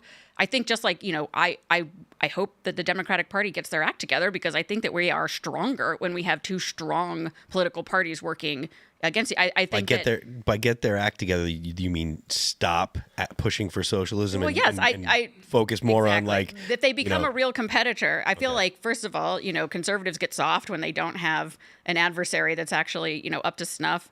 But the same thing with media. I think that everybody's better when they have actual, competition. Everybody has to do their best. Everybody has to like find that footing in the news and continue getting new viewers and finding new audiences. And, so it's not what you want to see. The other thing is speaking specifically about like cable news, people are cutting cords. You can't stop that. Nobody's getting cable back once they lose it. So if you can't figure out what your like streaming option is or how people are going to get your product without having a cable subscription, then you're already way behind.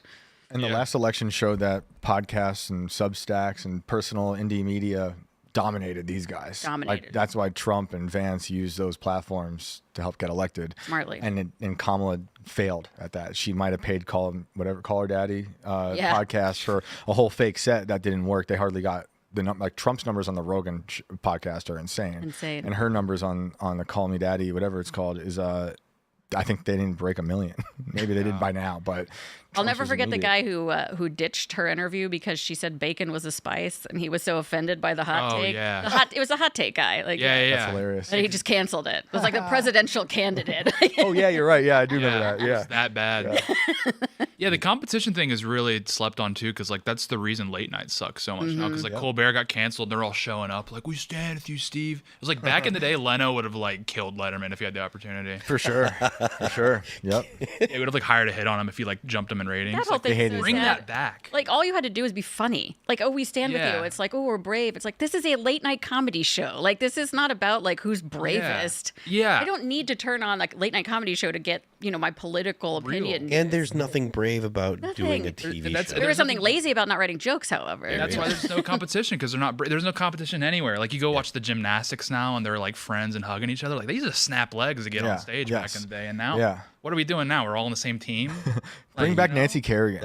Bring back a little Tanya Harding days. Yeah, we're not on the same team. That's why the We're in a UFC Wheaties box. That's why the UFC has such great ratings, because it's actual competition. They actually 100%. even the guys that like, there are some guys that are, show each other respect and stuff like that, but they're still trying to punch the other person's face off their head. And I think you see it the same thing in like, in football, and in some sports, WNBA.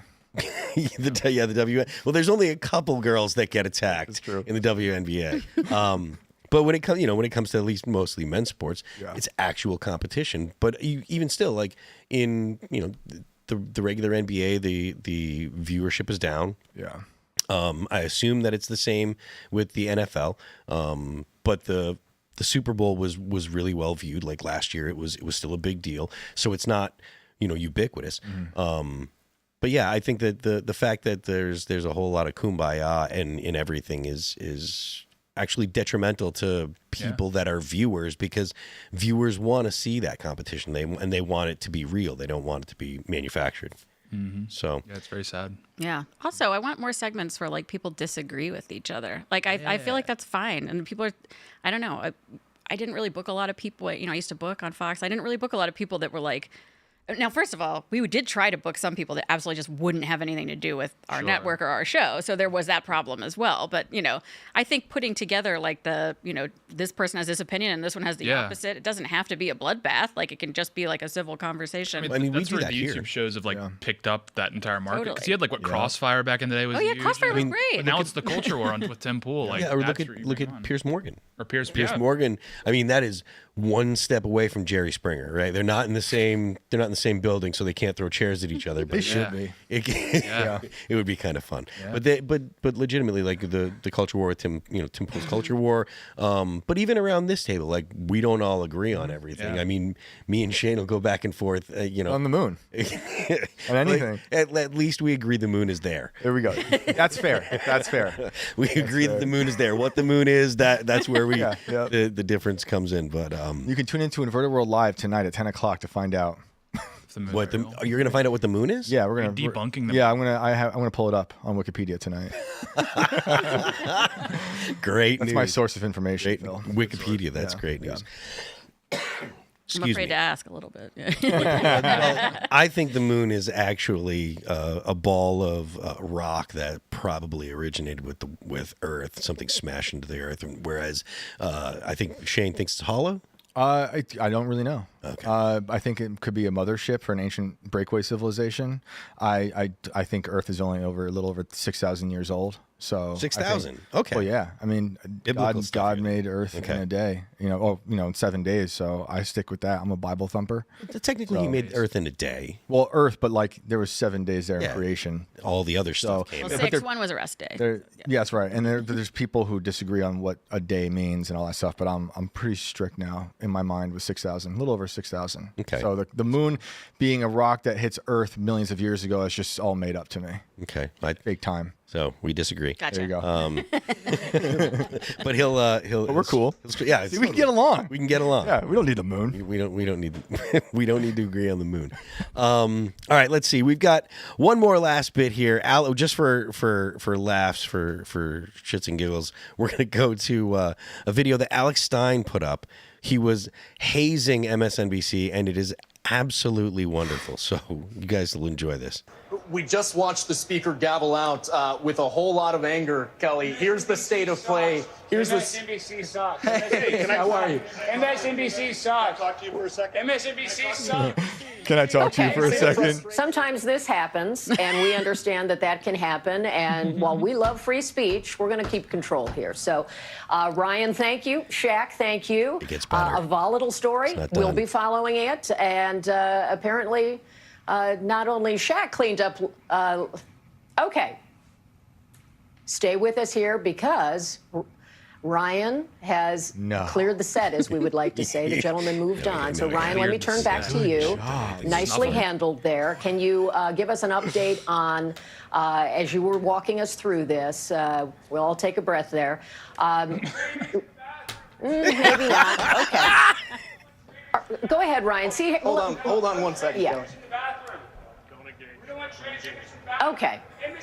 We're just going to pull the plug there. Thank Kelly, you, this Ryan. is all playing out in real time. It sure Passion is. high. Yes. There's a whole lot of anger here, as you can see. So we're going to get cut to him control more. of this and come back to you when we can. Fair enough, fair enough. And we recognize people are expressing their views, and we're there to cover it. You do that job. We'll move on with our audience. He's not Thanks for your expressing patience any with all views. of that. I wish Alex He's ran really quick literally- to the other screen. He's just lampooning. He's just lampooning you guys. He's just That's awesome. I Good love for how Alex. like she's like so smug about being diplomatic.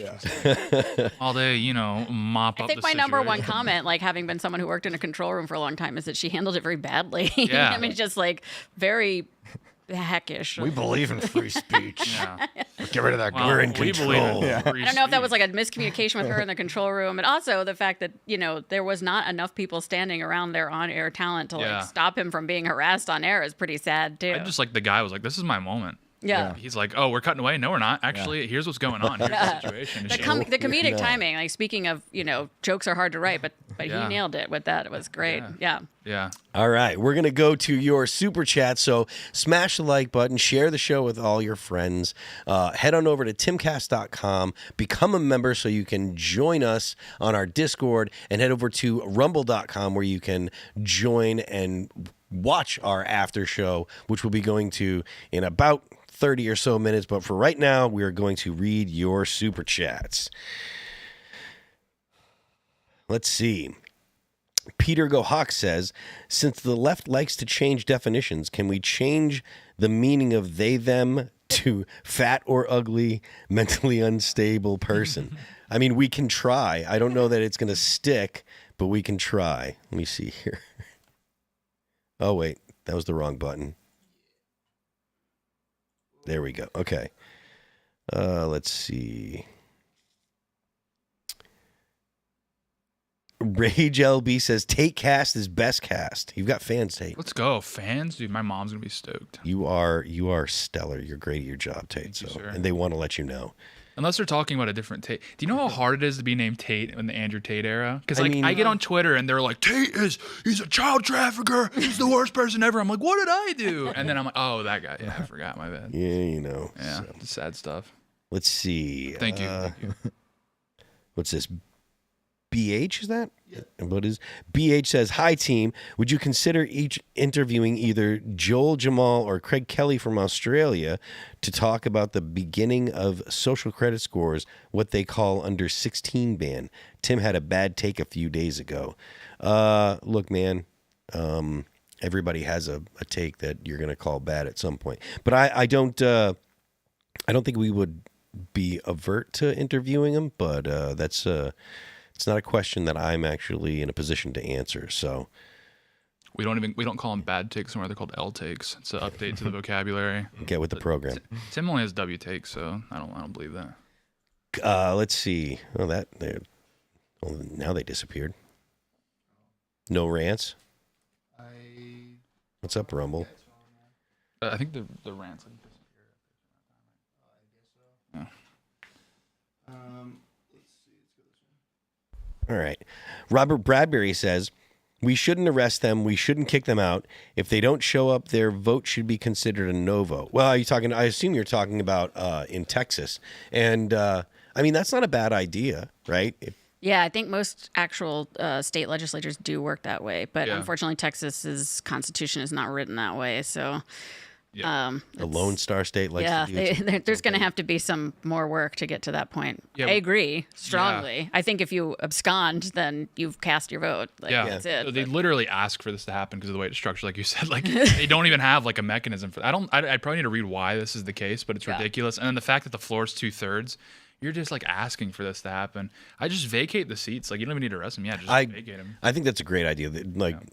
Abbott should just say, okay, you're all fired. Yeah, we'll get make new them people. Spend a bunch of money on the election. Like it'd be great. Yeah. Yep. It's really true. I mean, it's truly despicable. I mean, to be elected to these positions and then to behave this way. Yeah. How is this serving the people of Texas? Right. Yeah, they're just trying to score brownie points with media. Flying off to other states, there's nothing to do with And Texas. if you're going to at least go to somewhere nice, Illinois. I mean, I'd be offended as a constituent. I'm like, you think Illinois is better than, Galveston? Yeah. What are we doing here? I dare you to move there. Go to like Hawaii. If they're in Hawaii, it'd be like, well, I get it, I guess. But. I mean, Illinois or New York, both of them should. Yeah, what do you go hang out in Rochester? Is that a big protest? Okay. Poughkeepsie, they're going to go to the Chance. Yeah. They're going to go check out some shows at the Chance. Get kicked in the face. Yeah. I've had some friends had broken noses. At the I've Chance. been kicked in the head at the Chance. During Converge. Head walking will commence during the saddest day. On that note, I'm going to head out to my show. All right. Thank you guys so much. Tate, that was fun. Hey, dude. See you guys. Love you. Till next time, Inverted World Live tonight, 10 o'clock p.m. We're p.m. right now, right? Yes, we are p.m. We'll be live till midnight taking phone calls. Phone lines will be open at 10:30. If you've got a weird story, give us a call. And we're going to talk about a blob moving towards... Figure out what's going on with that moon. In the moon. I'll tell you guys about the moon. Let me know. Yeah. See you guys. See it. All right. Let's see. James Weidenhoff says, uncap the House and restore the limit of no more than 30K constituents per U.S. rep. This would result no more gerrymandering and no more need for massive campaign funds. All you will do is talk to your neighbors and get elected.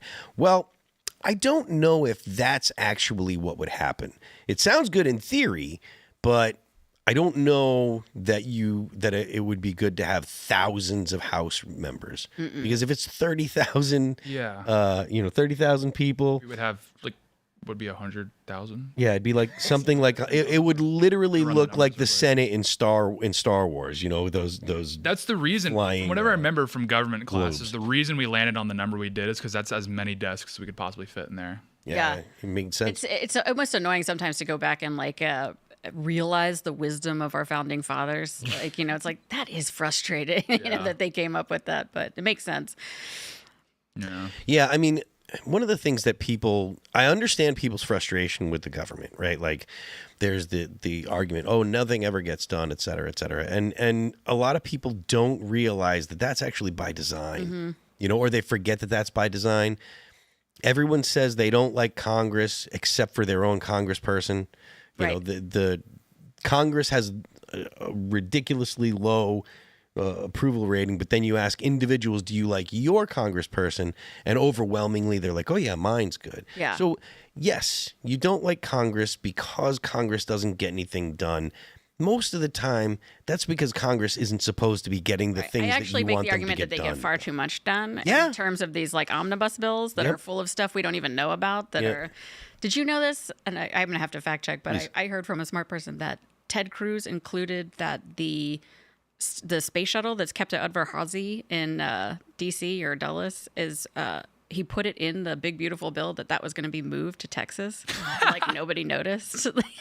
That's awesome. Just as a point of contention. Yeah. It reminds me like that's our shuttle. yeah, that's like what already have one. France did in the Treaty of Versailles, where they're like, by the way, champagne can only be made in Champagne. If it's not, it's just white wine. And like they slipped that in at the last second. I didn't know that was in the Treaty of reminds me of Versailles. that. Yeah. That's It is very hilarious. French. Yeah, so Ted Cruz is moving like France right now. What's going on? The Tucker interview really rattled him, I think. I mean, but the point that I'm making is like people want to see federal laws that should actually be state laws. And really, this is a point that we make regularly. Like, if you focus on your local reps and your state, then you'll have far more tangible results than if you try to get things done at a federal level. There is a place for federal legislation, but it's probably not what you're thinking about. And if we had a government that was actually limited by the Constitution, that didn't abuse the Commerce Clause, didn't abuse the Necessary and Proper Clause, and actually protected, your rights that are alleged to be protected in the Bill of Rights, you could have more effective government at the state level, and people would probably be happier with the results that they get.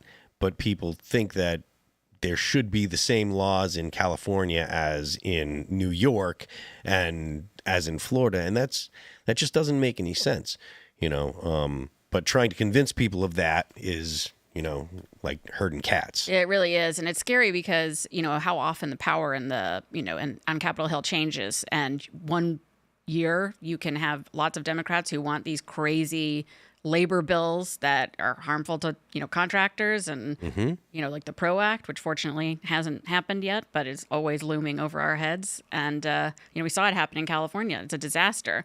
But happening at the federal level is a whole new level of terrifying and subverts the will of the people again. So, all right, let's see. Hale Gailey says, Luis Rossmann did a YouTube series on the dysfunction of New York City real estate. It's an over-leveraged house of cards that is one bad quarter away from collapse. I mean, that could probably be said about a few different industries, but I guess that would be something that people have to look into and make their own calls. S.A. Federale says, Shane literally created the resurrection of Coast to Coast within the Timcast family. That's exactly the point. It's great. Y'all motherfuckers better at least be catching the reruns. That she is enthralling. Coast to Coast is great. There's a lot of times where All That Remains had long overnight drives after shows while we were still touring in vans, and we would be listening to Coast AM, and Ollie was a huge fan. So if he was driving, you could guarantee that Art Bell was on and Coast AM was going for the late night drive. So and yes, that's exactly what Shane has done with Inverted World Live, and you should definitely go check it out after the show if you haven't checked it out already. It's a lot of fun, and Shane and Brando are great hosts. So Isaac says, why should we worry about Iran having nukes when the nuclear armed countries in Europe are becoming Muslim majority countries? Well, I mean, France and the UK are the only countries in Europe with nukes, I believe, right? So I mean, the most Islamic countries, though. Well, yeah, they are the most. They are the most. France, like legit, by I think it's 2055, will have not a Muslim majority, but a Muslim descended majority. Yeah, Or I mean plurality. Sorry, still not run by the Islamic Republic of Iran. Yeah, no, but it is crazy that like you have to sit there and think like, okay, so maybe in the next 50 years, it's something we have to consider. I mean, it is French something. are going to be. It's a legitimate. It's something I think legitimate. they're many years from having fingers on the nukes. Oh, we got to kill the infidels. How many is many years? And honestly, is something that's many years away something that we can afford to actually just say, oh, it's not a problem? I don't think that nukes will ever not be a problem. I mean, this is one of the greatest conundrums that has befallen us since the invention of the nuclear weapon, right? They're always going to be a problem. Anybody having them is technically a problem. The only thing that keeps it safe is the fact that many people have them, and there's the mutual self-destruction issue.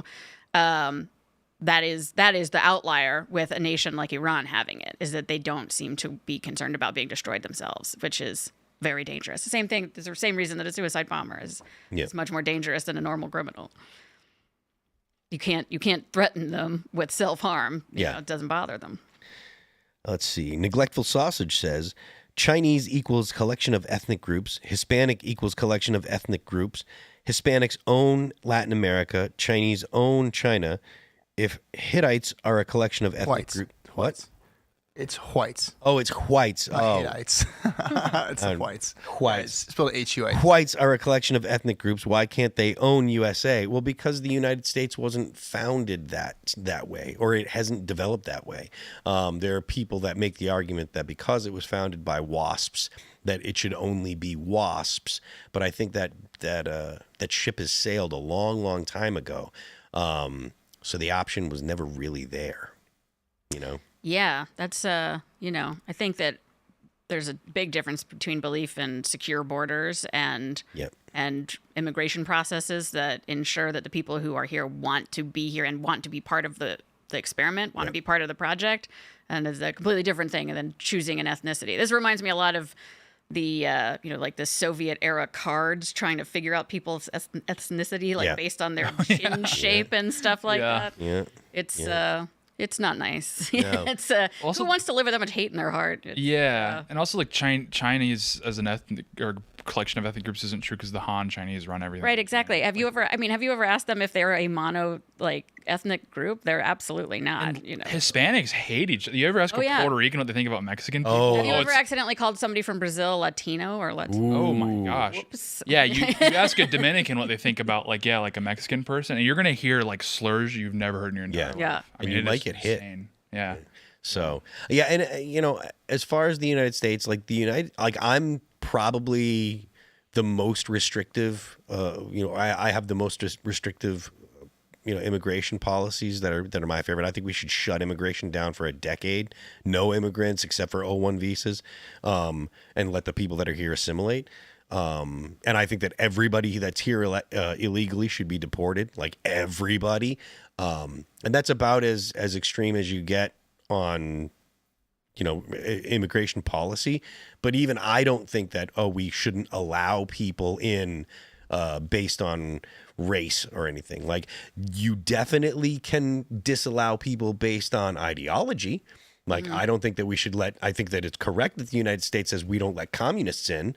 Right? Like, if you don't look at things like private property as property rights as sacred, then you shouldn't be allowed to become an American, period. Like, because that is anti-American. But I don't think we should base it on race. I think it should be based on ideas. Definitely base it on nationality. Like, Trump's done that with banning certain countries from sending people here. Because that's the question is like, I mean, if this is a widely held belief among like 99% of the population, then we're not going to risk it to hopefully get this 1% in. And it should be hard. I mean, it should be hard. It should be a challenge. This is not a right. This is a blessing. If you want to live here, it's the greatest country in the world. And a lot of people have died and worked their entire lives and generations to make it so. And if you want to come here, that's great. I love that you want to come here, but it needs to be something that you have to work for and earn. And when people understand that, then I want them here. I mean, I think it's the same thing. We want people who love the country to be here. We want families. There's a lot of cultures that are not in this country who like creating families a lot more than Americans currently do. Yep. And I'm all about opening that door and making that happen. But I do agree with you. I'm not sure that I agree on a 10-year ban, but I do agree that we've got a lot of undoing. Just so that way all the people that are here can become American. Kind of like a settling period. Yeah, no, I totally feel that. And the reason I say that is because there's been so many people that have come here and have been encouraged to not assimilate, right? They've been encouraged, they've been allowed to speak the language of whatever country they've come from. The government has gone out of its way to provide services in those languages. I think all that stuff should end. It should all be English. The argument that I make for that is there are concepts that don't make sense in other language. There are certain concepts that make sense only in the native language. You have to have a people that all speak the same language so they can all understand the same concepts. So just shut down all immigration for a decade or so, let everybody assimilate, and again, I don't mind O1 visas if you got a special skill, a special talent, or something like that. Come on, we can figure out. But a couple $100,000 a year, the maybe. O1 visa you still need to want to be here. Like, it's great that you have that special skill, but that's not just the open door for you. And a lot of people treat it that way. 100%. And I think that's a huge problem because that's a lot of the way that like the CCP gets people in here. Yeah. I totally agree with you. It shouldn't be just, the O1 visa, that's your free pass. I think that it should be very stringent. You should have a special talent. You should actually want to be here. You should actually believe in our fundamental principles that make America what it is. You have to believe in property rights, individual liberty, et cetera, et cetera. I think if you have an opinion that's distasteful about the Second Amendment, you shouldn't be allowed into the United States. Yeah. Like, these things are fundamental to the country. If you don't think people should have the right to speak their mind, you got to go. We're not going to require you to buy a gun. But if you have a problem with me having one, I think that's an inherent problem. Yes. The Bill of Rights is fundamental to who we are as a people. Yeah, it shouldn't. This isn't a list of isn't a list of suggestions. These are things that are protected, that the government isn't allowed to say that you can't do. So if you want to come here, then you have to at least accept, okay, these are things that every American is going to be able to do, and I not only am I okay with that, I wouldn't push against them. Right. So at the least. Yeah. I prefer that you celebrate it in a ticker tape parade. But yes. Yeah. Yes. Absolutely. At the very least, when they're building giant like monkey god statues in Texas, that's a good sign. It's time to shut the tap for a little. Yeah, bit. right? Like, yeah, it's getting a little. Just pump the brakes. Dude, they're even stealing Marxist jobs. Like Zoran, he's an immigrant. He's coming here and he's taking a job from a hard-working Marxist Leninist. Like, that's not right. That's another thing. It's like, we've got, if you're born in America, you automatically have the right to be as garbage. You have the garbage opinions if you want. We can't do anything about it. It's like your family. If your brother sucks, your brother sucks, but he's your brother, so you have to deal with it. We don't need to bring in people that have these terrible opinions, right? Exactly. So, we already have enough of those. That's we're right. born here. There's nothing we can do about. Yes. Let's see. Wyatt Claytonberg says, Phil, what do you guys think about the Gaza aid drama? It seems like everyone is lying. The photo of the kid in the New York Times has MS. Israel actually helped him, but Israel lies too. Israel's blocking aid. They're all full of crap. I don't know what to believe, and so it's not my problem. This is exactly why I'm like, let them do whatever they want to do. I don't care. People get upset with me because I don't hate on Israel enough. Well, I don't care enough to hate on them, right? Like, you have to actually have you have to feel a certain kind of way if you're going to hate on someone. And I don't care what they do.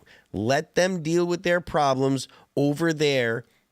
6,000 or 7,000 miles away, 10,000 miles away, whatever it is, their problems are over there. And I'm not over there, so I don't give a F. That's it. So, but yes, they're both lying. They both engage in propaganda. They're both trying to persuade people. Israel's been doing a terrible job of it, and that's why there's so many people that are turning against them. Let's see. It's cocoa sauce. Oh, Cocoa Sauce says, extremists won't forget about decades of U.S. interference, whether we support Israel or not. That ship has sailed. Look, the reason the Marine Corps exists is because of the Barbary pirates and because there were people that said, hey, we're going to just scoop your people up and put them in slavery. Like, that has been something that has gone on in the Middle East for literally ever. So it's not like it's new to think that that there are problems in the Middle East. That has been, as long as there's been a United States, the United States has had to deal with issues from Middle Eastern countries because of their religion, right? Like, that's just the way that it is.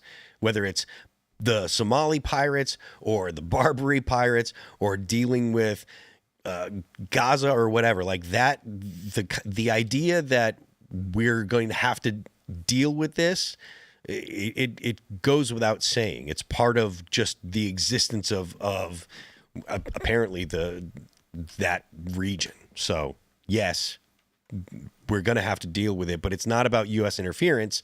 It's about the people that are over there and their belief system. Was it Jacob and Esau came out of the womb fighting? Yeah, Mm-hmm. Yeah. So there's a lot in the. I mean, if you want to get into like biblical stuff, there's just so much in there that is predictive of like exactly what's going on today. Yeah. I mean, look, it goes all the way back to at least the stuff between Israel and the Arabs goes all the way back to Isaac and Ishmael. Oh, yeah. It's probably in Isaiah. It probably talks about Hillary's emails. I mean, it's crazy how accurate it gets. Yeah. Taylor Lorenz's ex-wife says, "Who has better plastic surgery, me or Bruce?" I'm not sure who Bruce is. Jenner. Oh, Bruce Jenner. Yes, of course. That's super basic. Missed you this weekend, Phil. CW was a blast. Thank you all, Timcast team. Thank you, Roman Nation, for the legendary after party. I wish that I could have gone. I had a massive fever, and I was very, very under the weather. So yeah, we've all been getting killed by this. There's been like a bunch of people here. Alad's got it now. Serge had it last week. I had it over the weekend. Yeah. You've managed to dodge a bullet, huh? Dude, it's like I never get sick, so if I get sick, it's time to shut the company down. I think you probably dodged it. I mean, it's made its way through so far. A little bit different, Phil. Maybe Tate was patient zero. Who knows? Yeah, maybe I haven't. And just were you sick? Immune to it. No, yeah? I never get it never happens. Yeah, he's a carrier. It's because I got vaccinated, actually. All right. Raul Cortez says, "Yeah, I'm indifferent to any of the points brought up in favor of Israel. I'm not bothered by Israel fighting their enemies, but I just don't see the casual relationship between Israel's safety and American interests." I mean, look, I agree with you about Israel can fight their enemies however they want to fight them. I'm not particularly concerned. I saw a post this weekend on X about the Sudan, and like 500,000 people died there, and it's like no one cares because no one can blame the Jews, So there's plenty of places where there are more horrible things going on than what is going on in Gaza, and you don't hear people making a stink about it. And I genuinely do think a lot of the reason is because you can't blame Israel. So just for some numbers, because I did look this up recently, there are 300 million people facing food insecurity in the world. Less than 2 million of those are in the Gaza Strip. Yeah. So there's a lot of countries, including Haiti, Sudan, Mali, who are facing much more severe crises that nobody seems to care about at all. Yeah, so. Yeah, and mostly because they can't make a political statement about it. So correct. Let's see. Bear that in mind. Dr. Tran says the internet is turning the humans gay. No, that's just you. Real. Figure it out, man. Yeah. Figure it out. Isaac says, why should we worry about Iran having nukes when the nuclear armed countries... Oh, wait, we already read that one. Yeah. It's like a trip down memory lane. It is. It is. Let's see. What do we got here? Matthew Vandersade said, are you going to post the Culture War live with Michael Malice? Well, it won't be live because it's already been recorded. So, no. But it's recorded, and they're going to post that. Yeah. So, yes. And I think that goes up, Friday at 11. Friday at 11. There you go. So when we do the Culture War episodes on Saturday, they will debut the following Friday at the normal Culture War time. So if you want to get your tickets for this weekend, you go to, is it still at DC Comedy Loft? Go to timcastevents.com. Okay, timcastevents.com, and you can buy your tickets there. Hurry, because they are going fast. They usually do. It'll be Alex Stein and... Who else is there? Have they promoted? Who? Yeah, it's going to be Myron Gaines. Oh, yeah. He's an interesting guy. Yeah, and Kat Timpf from the Fox News. And then Kyle Attorney was also interesting. Is that not so erudite? Yeah. Yeah. So there's some interesting ideologies on stage. I think it'll create quite the atmosphere. All right, buy your tickets going quick. So smash the like button, share the show with your friends, and let everyone that you know that you should watch Timcast. We're going to wrap it up here. So, Ellie, do you want to share where people can find you and stuff? Oh, sure. You can find me on Twitter at Ellie_Bufkin, or sorry, X. Sorry, I'm old. That's fine. Everyone knows. And you can follow the organization to hear more about the work that we're doing to defend all embattled democracies and talk about how great America is at fdd.org. Perfect. Yeah, follow me on X and Instagram at RealTateBrown. I'm popping on these shows all the time, so see you there. Good stuff. I am Phil That Remains on Twix, and the band is All That Remains. You can follow us on Apple Music, Amazon Music, Pandora, Spotify, and Deezer. Don't forget the Left Lanes for Crime. Stick around. We will do the after show shortly, and we will see you all tomorrow.